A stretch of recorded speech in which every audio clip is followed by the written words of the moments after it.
नमस्कार दोस्तों, आपका स्वागत है फैंटेसी नॉवल ऑडियो बुक में। आज हम लेकर आए हैं एक रोमांचक और रहस्यमयी कहानी जो आपको कल्पना की एक नई दुनिया में ले जाएगी। शुरू करने से पहले एक महत्वपूर्ण सूचना। इस कहानी के सभी पात्र, स्थान, घटनाएं और नाम पूर्णतः काल्पनिक हैं। इनका किसी वास्तविक व्यक्ति, स्थान या घटना से कोई संबंध नहीं है। यदि कोई समानता पाई जाती है तो वह मात्र संयोग होगी। तो बिना किसी देरी के आइए शुरू करते हैं आज की शानदार कहानी। सेलेस्टियल रेस्टोरेंट में लिन फैंग एक मेज पर बैठा हुआ विचारों में डूबा हुआ पी रहा था। उसे अपने पवित्रता पत्थरों को इकट्ठा करने के लिए ड्रीम पवेलियन जाने की कोई जल्दी नहीं थी। ड्रीम पवेलियन इतनी जल्दी गायब होने वाला नहीं था। क्या आपने सुना है कि हाल ही में सेलेस्टियल नदी में एक खजाना प्रकट हुआ है? एक मधुर आवाज ने कहा। इसने कई लोगों का ध्यान आकर्षित किया। हाल ही से आपका क्या मतलब है? कितने समय पहले? मैंने ये भी सुना है कि यहाँ एक खजाना है लेकिन किसी ने उसे नहीं खोजा है। ऐसा कैसे हो सकता है? इससे लोग बातें करने लगते और खबर फैल जाती। सेलेस्टियल रिवर में हर कोई इसके बारे में बात कर रहा होता। खबर बहुत तेजी से फैल जाती। बात बस इतनी सी है कि यह वैसा नहीं है जैसा तुम सोच रहे हो। हर खजाना अलग होता है, हर खजाने पर एक जैसी प्रतिक्रिया नहीं होती। ये दोनों लोग हाल ही में फैली अफवाहों पर कानाफूसी कर रहे थे। वे और भी जोर से बोल रहे थे मानो उन्हें डर हो कि दूसरे लोग उनकी बातचीत सुन न लें। खजाना? क्या प्राचीन ड्रैगन कड़ाही को खजाना माना जा सकता है? लिन फैंग ने मुस्कुराते हुए और सिर हिलाते हुए कहा। लिन फैंग। उसी क्षण किसी ने उसका नाम पुकारा जिससे लिन फैंग चौंक गया। उसने नीचे देखा तो उसे लेन जियाओ दिखाई दी। लिन फैंग को शक हुआ, आखिर वह क्या चाहती थी। लिन फैंग। रेस्टोरेंट में मौजूद लोग स्तब्ध रह गए। उन्होंने लेन जियाओ की नजर का पीछा किया और लिन फैंग को देखा। क्या वह लिन फैंग था? क्या वह वही प्रतिभाशाली व्यक्ति था जिसने बिंग युआन को मारा था और एक ही तलवार के वार से लिन यू को पराजित किया था? लान जियाओ पहली मंजिल पर गई और लिन फैंग की ओर चल पड़ी। अब वह गुस्से में नहीं थी। उसके चेहरे पर फिर से मोहक मुस्कान आ गई थी। लान जियाओ लिन फैंग की मेज की ओर चली और बोली, लिन फैंग, क्या तुम मुझे देखकर खुश नहीं हो?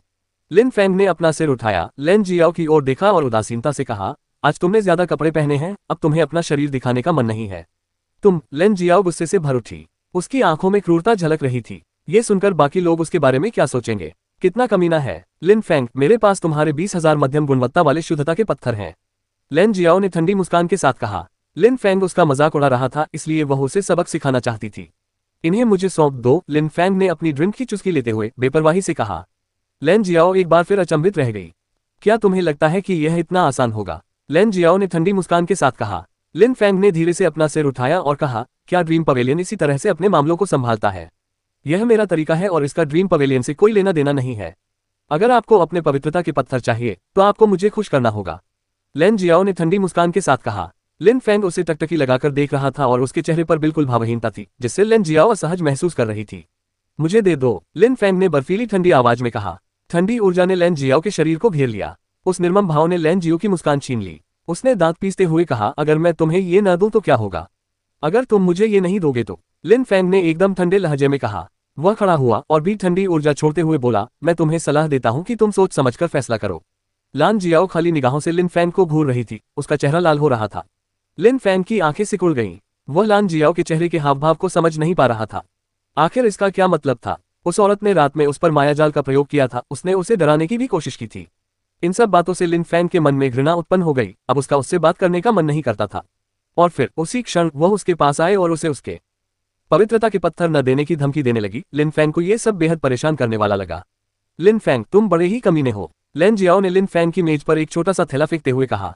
तुरंत बाद वह मुड़कर चली गई। लान जियाओ को लिन फैंग से नफरत होने लगी थी। रात में उसने उस पर 1000 बुरी शक्तियों का प्रयोग किया था, लेकिन उसका कोई असर नहीं हुआ। अभी अभी वह लिन फैंग को उसकी पवित्रता के पत्थर देने के लिए रेस्टोरेंट गई थी। वह बस उससे चिढ़ा रही थी। लिन फैंग से माफी मांगना चाहती थी, लेकिन उसने तुरंत उसे धमकी दी और ठंडी ऊर्जा छोड़ी, मानो वह उससे बात करने में समय बर्बाद नहीं करना चाहता था। लान जियाओ का दिल दर्द से भर गया। उसके आने का एक और मकसद भी था। वह इसे स्वीकार नहीं करना चाहती थी, लेकिन असल में वह उसे चेतावनी देने आई थी। तू जियू लिन फैंग की तलाश कर रही थी। वह उसकी पशु शक्ति और अग्नि को छीनना चाहती थी। उसे डर था कि उसे लिन फैंग को ढूंढने में ज्यादा समय नहीं लगेगा और वह उसे सेलेस्टियल माउंटेन रेस्टोरेंट में पा लेगी। लान जियाओ रेस्तरां से निकलते हुए मन ही मन लिन फैंग को कोस रही थी। उसे परवाह नहीं थी, उस कमीने को तो मर ही जाना चाहिए। तू जियू निश्चित रूप से लिन फैंग को मारना चाहती थी। लेन जियाओ लिन फैंग को लंबे समय से नहीं जानती थी, लेकिन वह जानती थी कि वह कभी भी पशु शक्ति की अग्नि को नहीं सौंपेगा, इसलिए तू जियू उसे निश्चित रूप से मार डालेगी। तो मैं तुम्हें मरने दूंगी। लान जियाओ के मन में क्रूर विचार उमड़ रहे थे, लेकिन हर विचार के साथ उसके कदम धीमे होते जा रहे थे। फिर वह रुक गई। वह असमंजस में थी और उसे समझ नहीं आ रहा था कि क्या करे। मैं ऐसा नहीं कर सकती। क्या लिन फैंग को तू जियू के हाथों मरते देखना बुरा नहीं होगा?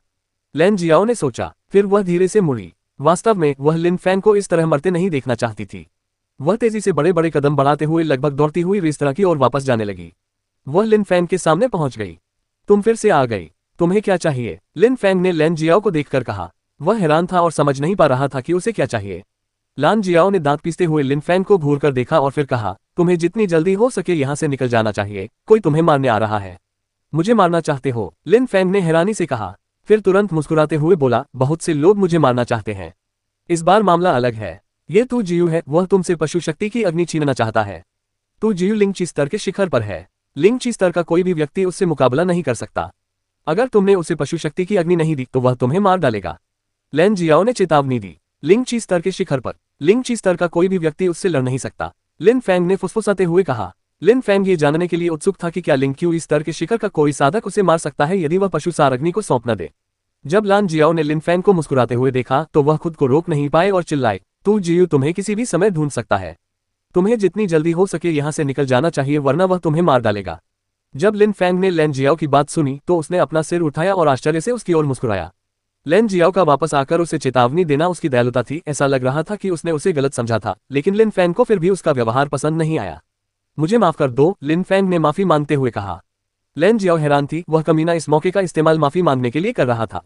जल्दी से यहाँ से चले जाओ कमीने, लैन जियो ने शाप देते हुए कहा।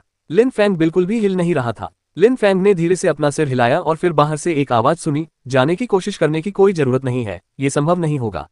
जब लान जियाओ ने वह बर्फीली आवाज सुनी तो उसके चेहरे के भाव एकदम सख्त हो गए। लिन फैंग का खेल खत्म हो चुका था। उस कमीने ने उसकी बात नहीं मानी और मौका मिलते ही भागने का विकल्प नहीं चुना। लिन फैंग, जल्दी इधर आओ, एक तेज आवाज गूंजी जिसने पूरे वातावरण को झकझोर दिया और लोगों के कानों को चीर दिया। रेस्तरां में मौजूद लोग चौंक गए। हैरानी की बात यह थी कि लिन फैंग की छवि के बावजूद कोई उससे इस तरह बात करने की हिम्मत कैसे कर सकता है। लिन फैंग भी हैरान था। तू जियू कौन था? वह इतना घमंडी क्यों था? लिन फैंग उठ खड़ा हुआ और चलने लगा। वह धीरे धीरे सीढ़ियों से नीचे उतरा और फिर रेस्तरां से बाहर निकल गया। उस समय रेस्टोरेंट के बाहर बहुत से लोग मौजूद थे, लेकिन उनमें से अधिकतर दूर से ही देख रहे थे। वहां एक अकेला गंजा आदमी था जो आक्रामक और प्रभावशाली दिख रहा था। वह लिन फैंग को घूर रहा था और उसकी आंखों में तीक्ष्ण भाव थे। क्या तुम लिन फैंग हो? तू जियू ने ठंडे लहजे में लिन फैंग की ओर देखते हुए कहा। जी हाँ, लगता है कि हम दोनों दुश्मन नहीं हैं, है ना? लिन फैंग ने उदासीनता से कहा। सचमुच हम दुश्मन नहीं हैं। मुझे लोमड़ी की आग सौंप दो, फिर यहाँ से चले जाओ और मैं ऐसा दिखावा करूंगा जैसे कुछ हुआ ही नहीं। तू जियू ने धमकी दी। लिन फैंग ने अपनी आंखें सिकोड़ ली। तू जियू लिन फैंग को ढूंढने आया था, उसका व्यवहार उसे राजसी और प्रभावशाली बना रहा था। लिंगची स्तर का कोई भी उससे मुकाबला नहीं कर सकता था और वह जुआनची स्तर के साधक से भी नहीं डरता था। उसका पूर्वज भी शक्तिशाली था, इसलिए वह इतना कठोर व्यवहार कर रहा था। तुम्हें पशु शक्ति की अग्नि चाहिए? लिन फैंग ने थोड़ा आश्चर्यचकित होकर कहा। फिर उसने ठंडे लहजे में कहा, मैंने बिंग युआन को मारते समय इस अग्नि को प्राप्त किया था। अगर तुम इसे चाहते हो तो मैं इसे किसी और चीज के बदले में तुम्हें दे सकता हूँ। अगर तुम्हारे पास कोई कीमती वस्तु है तो तुम इसे प्राप्त कर सकते हो। क्या तुम मुझसे बातचीत करने की कोशिश कर रहे हो? तू जियू ने शैतानी मुस्कान के साथ कहा। सेलेस्टियल रिवर में लगभग कोई भी मेरी अवज्ञा नहीं कर सकता। लिंगची स्तर के सभी लोग जो मेरा विरोध करने की हिम्मत करते हैं वे मर जाते हैं। मैं आपको इस पर विचार करने की सलाह देता हूँ। आप क्या पसंद करते हैं, अपना जीवन या सारग्नि? जब भीड़ में मौजूद लोगों ने ये सुना तो उन्होंने अपना सिर हिलाया। कितना क्रूर और आक्रामक! वह व्यक्ति लिंगची स्तर के शिखर पर था, जुआनची स्तर के नीचे वह जय था। इसके अलावा उसके पास सेलेस्टियल रिवर में अविश्वसनीय शक्ति थी, इसलिए उसे चुनौती देने की हिम्मत करने वाले लोगों की संख्या बहुत कम थी। लिन फैंग ने हैरानीजनक रूप से तू जियू को उकसाने की हिम्मत की। अगर वह सारग्नि सौंपने से इनकार करता तो दुर्भाग्यवश उसे अपनी जान गंवानी पड़ती। क्या तुम मरना चाहते हो या फिर तुम सारग्नि को सौंपना चाहते हो? तू जियू ने लिन फैंग को विकल्प देते हुए कहा। लिन फैंग वहां शांति से खड़ा था। उसने तू जियू की ओर ठंडी नजर से देखा और कहा, जो भी मुझे मारने की धमकी देते हैं वे अक्सर मेरे हाथों मारे जाते हैं, जैसे बिंग युआन। तो अब तुम क्या पसंद करते हो, मेरी नजरों से दूर जाना या यही मर जाना? या तो चले जाओ या मर जाओ। सब लोग स्तब्ध रह गए। लिन फैंग ने न केवल तू जियू को कोई जवाब नहीं दिया था, बल्कि वह अपने विकल्प भी बता रहा था। वह शांत और बेपरवाह भी लग रहा था। लिन फैंग सेलेस्टियल रिवर में तू जियू को धमकी दे रहा था। क्या तू जियू वहां से जाना चाहता था या मरना चाहता था? यह तो वाकई बहुत दुस्साहस था। तुम मरने वाले हो, लिन फैंग के पीछे खड़ी लैन जियाओ ने कहा। लिन फैंग पागल हो गया था। बिंग युआन बहुत शक्तिशाली था और हिम पर्वत गांव का शिष्य था, लेकिन तू जियू उससे कहीं अधिक शक्तिशाली था। वह लिंगची स्तर के शिखर पर था। उसकी शक्ति जुआनची स्तर को भेदने के बेहद करीब थी। लिन फैंग न केवल शांत नहीं था, बल्कि वह तू जियू को धमकी भी दे रहा था। क्या वह मरना चाहता था? जैसा कि उम्मीद थी, जब तू जियू ने लिन फैंग की बात सुनी तो उसके चेहरे पर एक दुष्ट मुस्कान आ गई। फिर उसने दुष्टता से कहा, तुम लिंगची स्तर के पहले साधक हो जो स्वर्गीय नदी में मुझे धमकी देने की हिम्मत करते हो, इसलिए तुम्हारी मृत्यु क्रूर और दर्दनाक होगी। तू जियू ने हाथ हिलाते हुए कहा। उसकी मुस्कान बर्फ की तरह ठंडी और निर्मम लग रही थी। आह! तू जियू ने एक खूंखार जानवर की तरह दहाड़ा। तुरंत बाद उसका शरीर एक काली छाया में बदल गया और गायब हो गया। उसका दाहिना हाथ पंजे में बदल गया था और वह एक पैर पर संतुलन बनाने लगा। तू जियू के पंजे लिन फैंग की ओर बढ़ने लगे, जिनसे एक सफेद रोशनी निकली जिसने वातावरण को भर दिया। वह भयानक जानवर जैसा पंजा लिन फैंग को भेदने ही वाला था। यह पंजा अत्यंत तीव्र गति से लिन फैंग की ओर बढ़ा। यह आसानी से लोगों के मांस और मांसपेशियों को भेद सकता था। इसके संपर्क में आने से शरीर पर गहरे घाव हो जाते थे। लिन फैंग को तू जियू को नाराज करने के लिए मरना ही था, ये तय था। भीड़ में सन्नाटा छा गया। लिन फैंग ने देखा कि एक तेज और भयंकर पंजा उसकी ओर बढ़ रहा है। वह थोड़ा हैरान था, उसे ऐसा लगा जैसे वह उस समय किसी खूंखार जानवर, किसी चील जैसे जानवर का सामना कर रहा हो। वातावरण में अतिरिक्त आत्माएं प्रकट हुई, वे सभी लिन फैंग की आत्मा के छोटे रूपों जैसी दिख रही थीं और उसकी हरकतों की नकल कर रही थीं। उसी समय इन सभी काली आत्माओं ने धीरे धीरे अपनी उंगलियां उठाईं और पंजे की ओर वार किया। इन आत्माओं से शक्ति का प्रवाह हुआ। लिन फैंग बच नहीं रहा था, बल्कि एक उंगली से ही हमला कर रहा था। क्लीं, वातावरण में एक हल्की धातुई ध्वनि गूंज उठी। जब पंजा लिन फैंग के हमले से टकराया तो वे दोनों कुछ कदम पीछे हट गए। तू जियू का हाथ अभी भी चील के पंजे के आकार में था, लेकिन उसकी हथेली के बीचों बीच खून की एक लाल बूंद थी। क्षण भर पहले लिन फैंग की उंगली बिल्कुल सटीक थी। इतना ही नहीं, वह तलवार की तरह आर पार हो गई थी। लिन फैंग के हाथ पर एक निशान था। हालांकि तू जियू के पंजे ने उसे छुआ तक नहीं था, लेकिन पंजे की ताकत ने उसके हाथ पर निशान छोड़ दिया था। इसके अलावा उसकी उंगलियां भी सुन्न हो गई थीं। तू जियू का पंजा बेहद नुकीला था और वह लिन फैंग के अनुमान से कहीं ज्यादा ताकतवर था। तुम अच्छे हो, लेकिन पहले की तरह तुम्हारी मृत्यु होगी, तू जियू ने एक दुष्ट मुस्कान के साथ कहा। कुछ अजीब हो रहा था। उसके शरीर के चारों ओर एक रोशनी चमकी और उसी क्षण ऐसा लगा जैसे वह अत्यंत नुकीले पंजों वाले एक भयानक चील में बदल गया हो। यह दृश्य देखने में बेहद भयावह था। ई तू जियू चीख रहा था। वह हवा में उड़ने लगा। कई परछाइयां दिखाई देने लगी, वे सभी तू जियू की थीं। एक भयानक सफेद रोशनी वातावरण में फैल गई। ऐसा लग रहा था मानो तू जियू की कई परछाइयां अपने पंजों से लिन फैंग की ओर बढ़ रही हो, उसे जान से मारने के इरादे से। पूरा वातावरण उसकी परछाइयों से भर गया था। यह पहचानना मुश्किल था कि वे असली थी या नकली। सफेद रोशनी लिन फैंग की आंखों के सामने चमकी। उसने अपने शरीर को थोड़ा एक तरफ झुकाया और सफेद रोशनी अविश्वसनीय गति से उसके पास से गुजरी, जिससे उसे जरा भी चोट नहीं आई। लेकिन तुरंत बाद अंतहीन और भयानक सफेद रोशनी और भी तेज हो गई, क्योंकि हमले जारी रहे। लिन फैंग की आकृति थोड़ी सी धुंधली हो गई। उसके हर कदम एकदम सटीक, कोमल और फुर्तीले थे। इस तरह वो उन हमलों से बचने में सक्षम था जो जानलेवा माने जा रहे थे। उस समय लिन फैंग बेहद फुर्तीला और कुशल दिख रहा था। वह लगातार अपने पंजों से वार कर रहा था और इधर उधर भाग रहा था। वह बड़ी कुशलता से इन वारों से बच रहा था। वातावरण में एक तीखी आवाज गूंजी। असंख्य सफेद रोशनी आपस में मिलकर एक विशालकाय पंजे में बदल गई।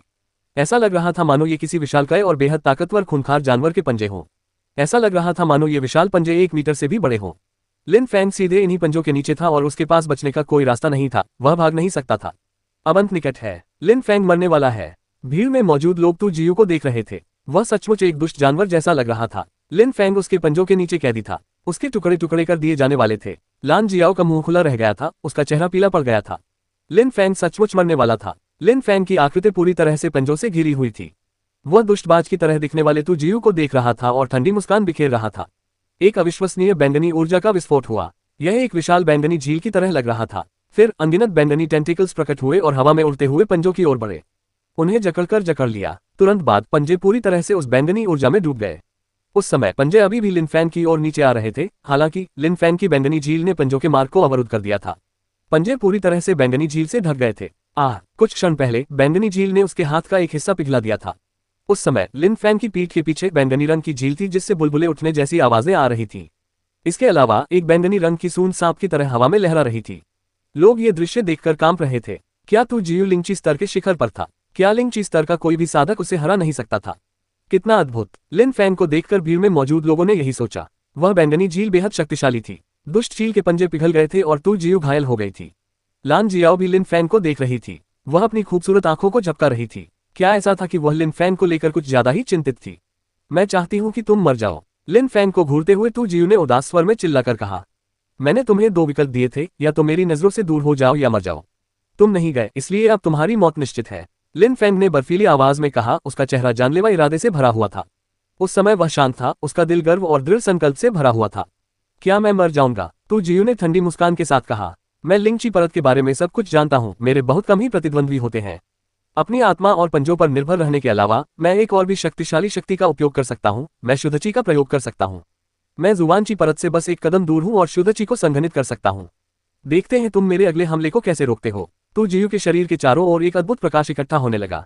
उसके हाथ में प्रकाश का एक गोला प्रकट हुआ, जो देखने में शुद्ध बिजली के गोले जैसा लग रहा था, और वातावरण में जोरदार गड़गड़ाहट गूंज उठी। वह गोला घातक ऊर्जा से भरा हुआ था। केवल शुद्ध घातक ची ही नहीं होती बल्कि कुछ शुद्ध बिजली जैसी ची भी होती है। जब भीड़ ने वह चाल देखी तो वे स्तब्ध रह गए। तू जियू लिन फैंग के खिलाफ अपनी सबसे शक्तिशाली चाल चल रहा था। लिंग ची स्तर का कोई भी साधक शुद्ध ची के हमले का सामना नहीं कर सकता था। लिन फैंग बहुत बलवान और प्रतिभाशाली था, लेकिन शुद्ध ची हमले की शक्ति के तहत, जिसका उपयोग आमतौर पर जुबान ची स्तर के साधक करते थे, वह नष्ट हो जाता। कितना अफसोस की बात है, वह एक प्रतिभाशाली व्यक्ति थे और उनकी मृत्यु इतनी दुखद तरीके से होने वाली थी। लेकिन लिन फैंग पहले की तरह बिल्कुल भी चिंतित नहीं था। वह शांत था और तू जियू को देखते हुए धीरे से बोला, तुम ही हमेशा सबसे पहले हमला करती हो, क्या हमें बारी बारी से हमला नहीं करना चाहिए? अब मेरी बारी है। भीड़ स्तब्ध रह गई। बारी बारी से। प्रतिद्वंद्वी के हाथ में पहले से ही शुद्ध बिजली की ऊर्जा का गोला था, लेकिन लिन फैंग बारी बारी से खेलना चाहता था। इसके तुरंत बाद उन्होंने देखा कि लिन फैंग चलने लगा है। पलक झपकते ही एक अविश्वसनीय युद्ध ऊर्जा आकाश में फैल गई और वातावरण को अपने वश में कर लिया। यह ऊर्जा लिन फैंग के शरीर के चारों ओर जलती और घूमती हुई प्रतीत हो रही थी। युद्ध की ऊर्जा में कुछ नुकीला था, वह तलवार की ऊर्जा थी। लिन फैंग ने धीरे से अपना हाथ उठाया। वातावरण में एक सीटी जैसी ध्वनि गूंजी। ऊर्जा का एक अत्यंत शक्तिशाली सफेद बवंडर प्रकट हुआ। वह सफेद बवंडर धीरे धीरे एक बेहद तेज तलवार में परिवर्तित हो गया। वह अत्यंत शक्तिशाली और भेदक ऊर्जा से भरा हुआ था। उस तलवार से निकलने वाली रोशनी इतनी चकाचौंध भरी थी कि उसे देखने वाले हर व्यक्ति ने एक पल के लिए अपनी आंखें बंद कर ली। शुद्ध ची से बनी तलवार। भीड़ अचंभित रह गई, उनके दिल की धड़कनें तेज हो गईं। वह सफेद तलवार पूरे क्षेत्र को रोशन कर रही थी और वह संघनित शुद्ध ची से बनी थी। तू जियू ने शुद्ध ची ऊर्जा का उपयोग करके बिजली का एक गोला बनाया और लिन फैंग ने एक तलवार बनाई। शुद्ध ची का उपयोग करके किए जाने वाले हमले रहस्यमय और समझने में कठिन थे, लेकिन लिन फैंग ने कभी हार नहीं मानी और लगन से अभ्यास करते हुए शुद्ध ची को पूर्ण रूप से संघनित करने में महारत हासिल कर ली। अंततः उन्होंने पूर्णता प्राप्त कर ली और संघनित शुद्ध ची से तलवार बनाने में सक्षम हो गए। कितना भयानक आदमी है, भीड़ अवाक रह गई। दोनों योद्धा शुद्ध ची ऊर्जा का प्रयोग कर रहे थे। एक भयानक बिजली के गोले की तरह था, जबकि दूसरा एक चमकीली तलवार की तरह। उस लड़ाई में कौन जीतने वाला था? हमारी दुनिया बेहद विशाल है, कौन कह सकता है कि वह अजय है? विशेषकर जब तुम इतने युवा हो और अभी अभी लिंग ची स्तर तक ही पहुंचे हो। तुम न केवल निर्लज हो बल्कि अज्ञानी भी। ऐसे मूर्ख होना कितना दयनीय, कितना दुखद। लिन फैंग तू जियू को घूरते हुए ठंडे और उदासीन स्वर में बोला, जिस शुद्ध ची का उपयोग तुम अपनी बिजली बनाने के लिए कर रहे हो, वह प्राकृतिक जगत की ची से संघनित है, लेकिन मेरी तलवार की शुद्ध ची मैंने स्वयं संघनित की है। मैंने इसे धीरे धीरे कदम दर कदम संघनित किया, जब तक कि मैं शुद्ध ची की तलवार नहीं बना सका। मैं तुम्हें दिखाऊंगा कि तुम कितने दयनीय हो, ये सोचकर कि लिंग ची स्तर का कोई भी साधक तुम्हारे समय के लायक नहीं है। लिन फैंग के शब्दों ने तू जियू के अहंकार को चकनाचूर कर दिया और उसके मन में संदेह पैदा कर दिया। वह अपनी क्षमताओं पर संदेह करने लगा था। इसके अलावा लिन फैंग की युद्ध ऊर्जा ने वातावरण में भी प्रवेश कर लिया था। ये वातावरण में मौजूद ऊर्जा के साथ निरंतर संघर्ष में थी। उसकी तलवार ऐसी लग रही थी मानो वह अपने रास्ते में आने वाली किसी भी चीज को काट डालेगी। लिन फैंग ने एक कदम बढ़ाया और अचानक गायब हो गया। तुरंत बाद शुद्ध ची से बनी एक तलवार तू जियू के सामने प्रकट हुई और आकाश से नीचे उतरते हुए अपने रास्ते में आने वाली हर चीज को काटती हुई आगे बढ़ी। उस अद्भुत तलवार ने पूरे वातावरण को रोशन कर दिया। उसमें अनंत मात्रा में शुद्ध तलवार ऊर्जा, घातक ऊर्जा समाहित थी और यहाँ तक कि कुछ युद्ध ऊर्जा भी उसे घेरे हुए थी। वह तलवार एक बेहद घातक हथियार थी, उसकी शक्ति राक्षसी थी। तू जियू आश्चर्य से हौंफ रहा था। उसकी शुद्ध बिजली की ऊर्जा का गोला वातावरण में तेजी से फैल रहा था और लिन फैंग की तलवार की ओर बढ़ रहा था। कड़कने की आवाज के बाद जोरदार गड़गड़ाहट सुनाई दी। बिजली शुद्ध ऊर्जा से बनी तलवार से टकरा रही थी, लेकिन शुद्ध ची से बनी बिजली की गेंद आने वाले तलवार के हमले को रोक नहीं पाए। लिन फैंग की तलवार आकाश से नीचे उतर रही थी और अपने लक्ष्य की ओर बढ़ रही थी। हवा में एक कड़कने की आवाज गूंजी। शुद्ध ची से बनी बिजली को भेद दिया गया। अत्यंत क्रूर शुद्ध ची चारों दिशाओं में फैल गई, जिससे शुद्ध ची की एक तीव्र तरंग उत्पन्न हुई। मुझे अब उस राक्षसी शक्ति की आग नहीं चाहिए, तू जियू चिल्लाया। वह शुद्ध ची से बनी तलवार को रोक नहीं पा रहा था। अगर लिन फैंग ने अपना हमला नहीं रोका तो वह सचमुच तू जियू को मार डालेगा, इसलिए तू जियू को बचने का रास्ता खोजना ही था। वह हार मान रहा है, तू जियू हार मान रहा है। भीड़ अचंभित थी। अत्यंत आक्रामक और शक्तिशाली तू जियू लिन फैंग को ढूंढने आया था, क्योंकि वह पशु शक्ति की अग्नि चुराना चाहता था। सभी को लगा था कि लिन फैंग भले ही मर न जाए, कम से कम उस अग्नि शक्ति को तो खो ही देगा।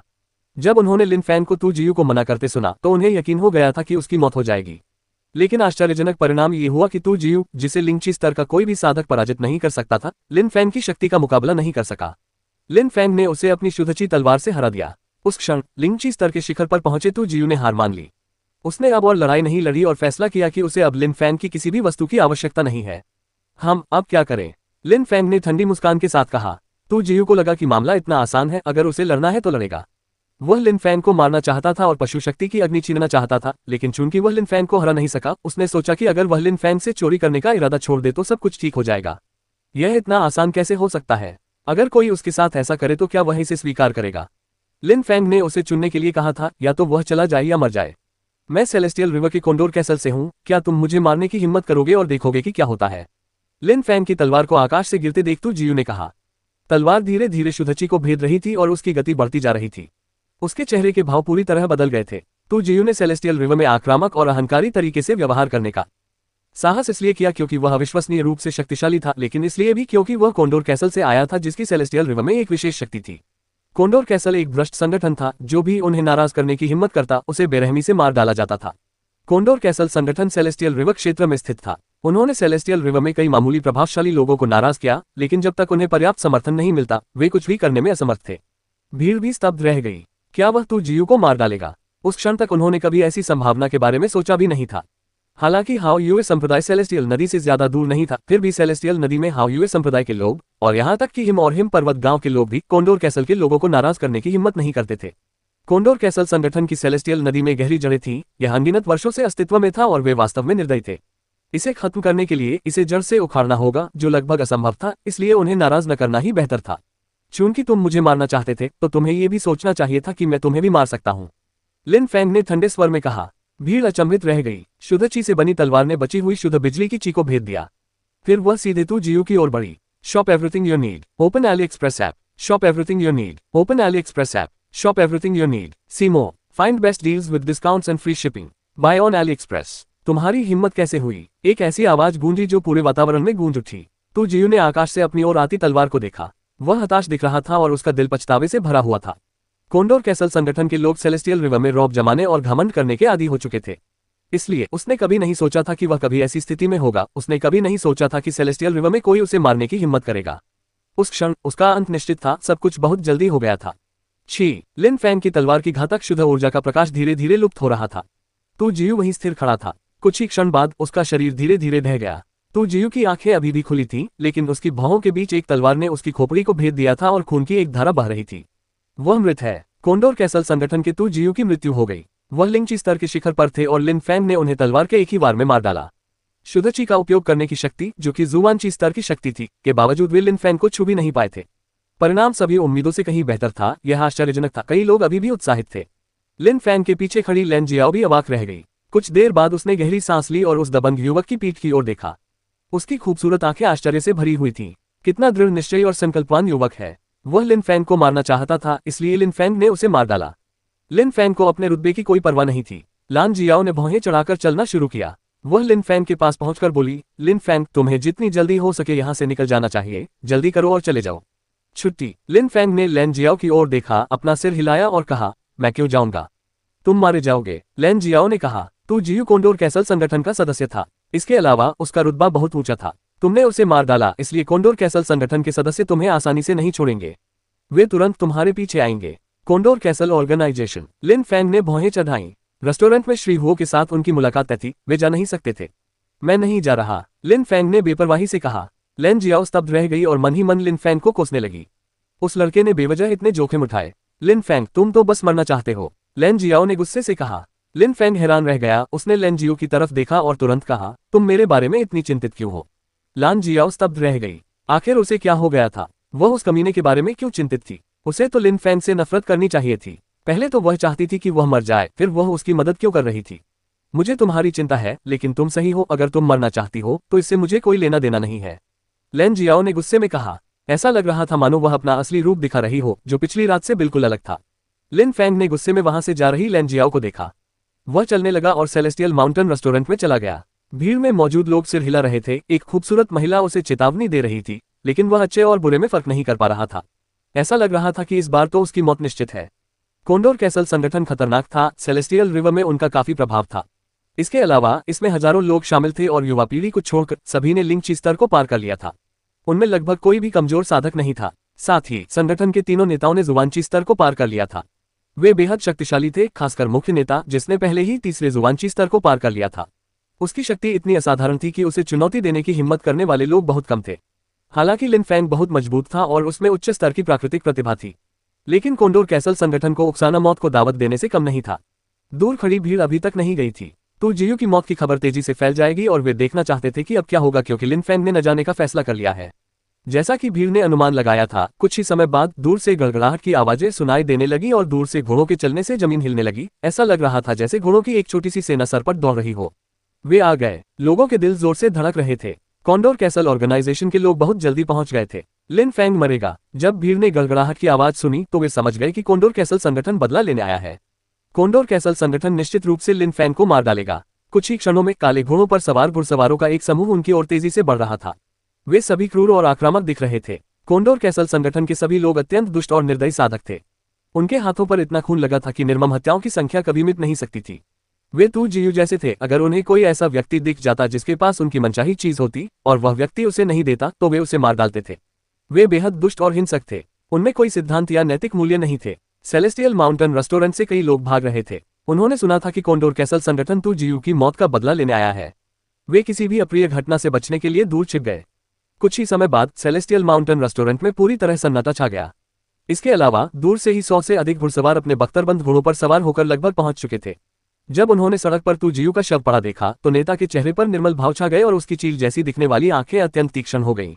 वह व्यक्ति तू जियू का चाचा था, जो कभी कोंडोर कैसल संगठन के उपनेताओं में से एक था। यहां से निकल जाओ, तुम मर जाओगे, कोंडोर कैसल संगठन के उपनेता ने कहा। वे सभी सेलेस्टियल माउंटेन रेस्टोरेंट की ओर घोड़े दौड़ाते हुए गए और तुरंत अपने रास्ते में आने वाली हर चीज को नष्ट करना शुरू कर दिया। कितना मजबूत और शक्तिशाली! भीड़ अचंभित थी। दूर से एक मोटा कांसे का चिन्ह फट गया। कोंडोर कैसल संगठन के नेता ने जोर से चिल्लाया और उनकी आवाज में शक्तिशाली शुद्धची ऊर्जा समाहित थी। सेलेस्टियल माउंटेन रेस्टोरेंट के अंदर का वातावरण बिल्कुल शांत था। वहां जरा भी शोर नहीं था। भीड़ चुपचाप दृश्य देख रही थी। कोंडोर कैसल संगठन के लोग रेस्तरां के बाहर रुककर लिन फैंग का इंतजार कर रहे थे और जाहिर था कि लिन फैंग बाहर नहीं आने वाला था, वरना उसकी जान को खतरा था। वे जो मांग रहे थे वह स्पष्ट रूप से असंभव था। इसे घेर लो, कोंडोर कैसल संगठन के उपनेता ने कहा। पलक झपकते ही घोड़ों ने सेलेस्टियल माउंटेन रेस्टोरेंट को घेर लिया। उपनेता दूर खड़े थे और गुस्से से रेस्टोरेंट को घूर रहे थे। उपनेता ने कहा, अंदर जाओ और उसे पकड़ो, मुझे वह जिंदा चाहिए। ठीक है, कुछ घुड़सवारों ने एक साथ कहा। वे तुरंत रेस्तरां के प्रवेश द्वार से अंदर चले गए। कुछ ही देर बाद वे कुछ घुड़सवार रेस्तरां के बीचों बीच पहुंच गए। हालांकि रेस्तरां में प्रवेश करते ही वातावरण में एक अविश्वसनीय रूप से भारी ऊर्जा फैल गई, जिससे उनकी हृदय गति तेज हो गई। अचानक एक तेज हवा का झोंका प्रकट हुआ जो अविश्वसनीय ऊर्जा से घिरा हुआ था। भयानक चीखें चारों ओर गूंज उठी। समूह के पीछे खड़े कुछ लोग रेस्तरां से बाहर उड़ गए। समूह के आगे खड़े कुछ लोग बाहर निकलना चाहते थे, लेकिन पीछे से आ रहे लोगों ने उन्हें रोक दिया। चारों ओर अफरा तफरी मची हुई थी। वे घबराए हुए थे और अचानक चारों ओर खून फैल गया। वातावरण में लगातार धमाकों की आवाजें गूंज रही थी। रेस्तरां में सबसे पहले प्रवेश करने वालों सहित कई लोग जमीन पर गिर रहे थे। वे सब मर चुके थे। उस हरकत ने भीड़ को चौंका दिया। लिन फैंग ने उन्हें जबरदस्ती रेस्तरां में प्रवेश कराया और जैसे ही वे अंदर गए उसने उनकी हत्या कर दी। कोंडोर कैसल संगठन के लोग अब रेस्तरां में प्रवेश करने की हिम्मत नहीं कर रहे थे। इसके बजाय वे रेस्तरां के प्रवेश द्वार के सामने अनिश्चितता से इधर उधर चक्कर लगा रहे थे। अंदर मौजूद लोग स्पष्ट रूप से खतरनाक थे। अगर उसने तू जियू को मार डाला होता तो इसका निश्चित रूप से मतलब होता कि वह कमजोर नहीं था। अगर वह अकेला होता तो उसे केवल कोंडोर कैसल संगठन का उपनेता ही हरा सकता था। लाइन बनाकर अंदर जाओ और उसे पकड़ो, पीछे मत हटना, कोंडोर कैसल संगठन के उपनेता ने ठंडे लहजे में कहा जब उन्होंने देखा कि उनका समूह पूरी तरह से अस्त व्यस्त हो गया है। क्या इतने सारे लोग मिलकर भी एक व्यक्ति को नहीं पकड़ सकते? कोंडोर कैसल संगठन के सदस्य स्तब्ध रह गए। वे भयंकर और कठोर दिख रहे थे। तुरंत बाद वे अपनी पंक्ति में वापस आए और रेस्तरां के अंदर की ओर सरपट दौड़ने लगे। उसी समय वातावरण में गड़गड़ाहट की आवाजें फैल गईं। वहां न तो कोई रोशनी थी और न ही कोई सामने आया था। घुड़सवार सेना की पूरी टुकड़ी भगदड़ की तरह रेस्तरां में घुस गई। कोंडोर कैसल संगठन के उपनेता ने ठंडी मुस्कान के साथ कहा, जो भी कोंडोर कैसल संगठन के लोगों को मारने की हिम्मत करेगा उसे मरना ही होगा। रेस्तरां से बैंगनी रंग की रोशनी फूट पड़ी, साथ ही बुलबुले उठने और झाग बनने जैसी आवाजें भी सुनाई दी। रोशनी धीरे धीरे और तेज होती जा रही थी। भीड़ को रेस्तरां के अंदर से बैंगनी रोशनी आती हुई दिखाई दी।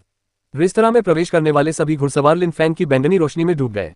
रेस्तरां में एक विशालकाय बैंगनी आत्मा प्रकट हुई। कोंडोर कैसल संगठन के सभी घुड़सवार सैनिक उसमें समा गए थे। बाहर से दिखाई देने वाली बैंगनी झील किसी खूंखार जानवर के विशाल मुंह जैसी लग रही थी। पब फ्यूचर विज्ञापन। जब बैंगनी झील धीरे धीरे छटने लगी तो भीड़ ने रेस्तरां की ओर देखा। वहां अब किसी भी प्रकार की हलचल की आवाज नहीं आ रही थी। रेस्टोरेंट में प्रवेश करने वाले सभी लोग मर चुके थे। एक भी व्यक्ति जीवित नहीं बचा था। लगता है लिन फैंग को मारना भी इतना आसान नहीं है, भीड़ में मौजूद लोगों ने सोचा। कुछ ही पल पहले दर्जनों घुड़सवार रेस्तरां में घुसे और पलक झपकते ही मारे गए। कोंडोर कैसल संगठन का उपनेता हमला नहीं कर रहा था। उसे डर था कि लिन फैंग रेस्तरां में घुसने वाले हर किसी को मार रहा है। बेशक एक और संभावना थी, वह थी रेस्तरां को नष्ट करना, लेकिन अगर वे ऐसा करते तो लिन फैंग धूल से ढक जाता और उसे भागने का मौका मिल जाता। उसी क्षण लिन फैंग रेस्तरां के दरवाजे पर प्रकट हुआ। उसने भीड़ पर एक नजर डाली। उसका चेहरा बेपरवाह और आक्रामक लग रहा था। अगर कोई भी रेस्टोरेंट में घुसा तो मैं उसे मार डालूंगा, लिन फैंग ने ठंडे लहजे में कहा। कई लोग चुप रहे। अगर कोई रेस्टोरेंट में घुसता तो लिन फैंग उन्हें मार डालता। लिन फैंग कोई संत नहीं थे। तुम मरना चाहते हो, कोंडोर कैसल संगठन के उपनेता ने कहा। वातावरण में एक तीखी आवाज गूंजी। वह हवा में उछला और तुरंत अविश्वसनीय गति से रेस्तरां की ओर झपटा। वह अविश्वसनीय गति से वातावरण को चीरता हुआ आगे बढ़ रहा था। लिन फैंग ठंडी मुस्कान लिए खड़ा था। जब उसने कोंडोर कैसल संगठन के उपनेता को देखा तो उसकी परछाई चमक उठी। वह वापस रेस्तरां में चला गया और भारी मात्रा में बैंगनी रंग का तरल पदार्थ प्रकट हुआ। मर जा। पलक झपकते ही कोंडोर कैसल संगठन का उपनेता रेस्तरां के अंदर घुस आया। उसकी तेज चीख पूरे वातावरण में गूंज उठी। वातावरण में शुद्धची के 3 गोले प्रकट हुए और तीनों दिशाओं में फैल गए, जहां लिन फैंग, मेन किंग और बा दाओ मौजूद थे। कच्चा बैंगनी प्रकाश वातावरण में फैल गया और हर दिशा में अग्रसर हो गया। उसी समय एक चमकदार तलवार प्रकट हुई और निकट आ रही शुद्ध ऊर्जा को रोक दिया। हम्फ। कोंडोर कैसल संगठन के उपनेता कराह उठे। उन्होंने और भी अधिक शुद्धची ऊर्जा छोड़ी। उनके शरीर के चारों ओर एक चकाचौंध भरी रोशनी फैल गई और उन्होंने अपने हाथ ऊपर उठा लिए। उसी समय बैंगनी रंग का तरल पदार्थ उनके पूरे शरीर को ढक रहा था, जिससे उनका शरीर पिघल नहीं पा रहा था। उपनेता के पंजे जैसे हाथ पूरी गति से लिन फैंग की ओर बढ़ रहे थे, लेकिन उसी क्षण उपनेता का दिल जोर से धड़कने लगा। एक अत्यंत क्रूर और ठंडी ऊर्जा उसके सीने में समा गई, मानो वह उसके आंतरिक अंगों को जमा देना चाहती हो। वह अचानक मुड़ा और एक बेहद ठंडी उपस्थिति महसूस करके भयभीत हो गया। उसके चेहरे के भाव एकदम बदल गए। उसका शरीर कांपने लगा। वह वहां से जाना चाहता था, लेकिन बहुत देर हो चुकी थी। ठंड उसके शरीर में समा चुकी थी। कच्चा अनंत बर्फीली ऊर्जा और शुद्धची का टकराव हुआ। उसी क्षण शुद्धची जम गई। उसी समय कुछ बुलबुले उठने जैसी आवाजें सुनाई दी। भयानक बैंगनी झील ने उपनेता के शरीर को घेर लिया। एक अत्यंत क्रूर और हिंसक बैंगनी ऊर्जा ने उसके शरीर को नष्ट करना शुरू कर दिया। उसके चेहरे के भाव में जबरदस्त बदलाव आया। दरार। आकाश से बर्फ की ऊर्जा तेजी से गिरी। कोंडोर कैसल संगठन के उपनेता ने संघर्ष करने की कोशिश की, लेकिन बैंगनी झील एक विशालकाय अजगर में परिवर्तित हो गई, जिसने उसे कसकर जकड़ लिया। कच्चा बर्फ वायुमंडल से गिर रही थी। फिर वह उपनेता के हाथ तक पहुंची और उसे जमा दिया। इसके अलावा बर्फ उसके पूरे शरीर पर फैलने लगी। वह हताश दिख रहा था और उसका शरीर बर्फ की एक मोटी परत से ढका हुआ था। आह। कोंडोर कैसल संगठन के उपनेता ने बर्फ के उसके शरीर को जकड़ते ही एक भयानक चीख मारी, लेकिन इसका कोई फायदा नहीं हुआ। वह बैंगनी झील से घिरा हुआ था। उसके पास भागने की कोई ताकत नहीं थी। ऊपर से वह ठंड से कांप रहा था और उसका शरीर गल रहा था। मौत बस एक कदम दूर थी। कोंडोर कैसल संगठन के उपनेता ने जुबान की इस स्तर को पार कर लिया था, लेकिन उस समय उनका शरीर एक साथ पिघल और जम रहा था। वे बस मृत्यु के कगार पर थे। ये भयावह था। उनका शरीर बुरी तरह कांपने लगा। वे मरना नहीं चाहते थे। वह तू जीयू का बदला लेने आया था। वह लिन फैंग को मारना चाहता था, लेकिन उसने कभी नहीं सोचा था कि वह खुद मारा जाएगा। वातावरण में चटकने की आवाजें गूंज उठी। बर्फ अविश्वसनीय गति से उसके शरीर में प्रवेश करती रही और अंततः वह पूरी तरह से जम गया। बाहर भीड़ सेलेस्टियल माउंटेन रेस्टोरेंट को टकटकी लगाकर देख रही थी। हालांकि रेस्टोरेंट का दरवाजा क्षतिग्रस्त हो चुका था, फिर भी वह पहले की तरह ही भीड़ को अंदर देखने से रोक रहा था। अंदर क्या हो रहा था? कुछ देर पहले ही कोंडोर कैसल ऑर्गेनाइजेशन के उपनेता ने प्रवेश किया था। क्या उन्होंने लिन फैंग और उसके दोस्तों को मार डाला था? धमाका। एक जोरदार धमाके की आवाज गूंजी। दरवाजे के पीछे का रेस्तरां चकनाचूर हो गया। रेस्तरां से एक परछाई बाहर उड़ गई। भीड़ के सामने वह आकृति जमीन पर गिर पड़ी। वह व्यक्ति मर चुका था। जब भीड़ ने उस आकृति को देखा तो वे सोचने लगे कि वह कौन था।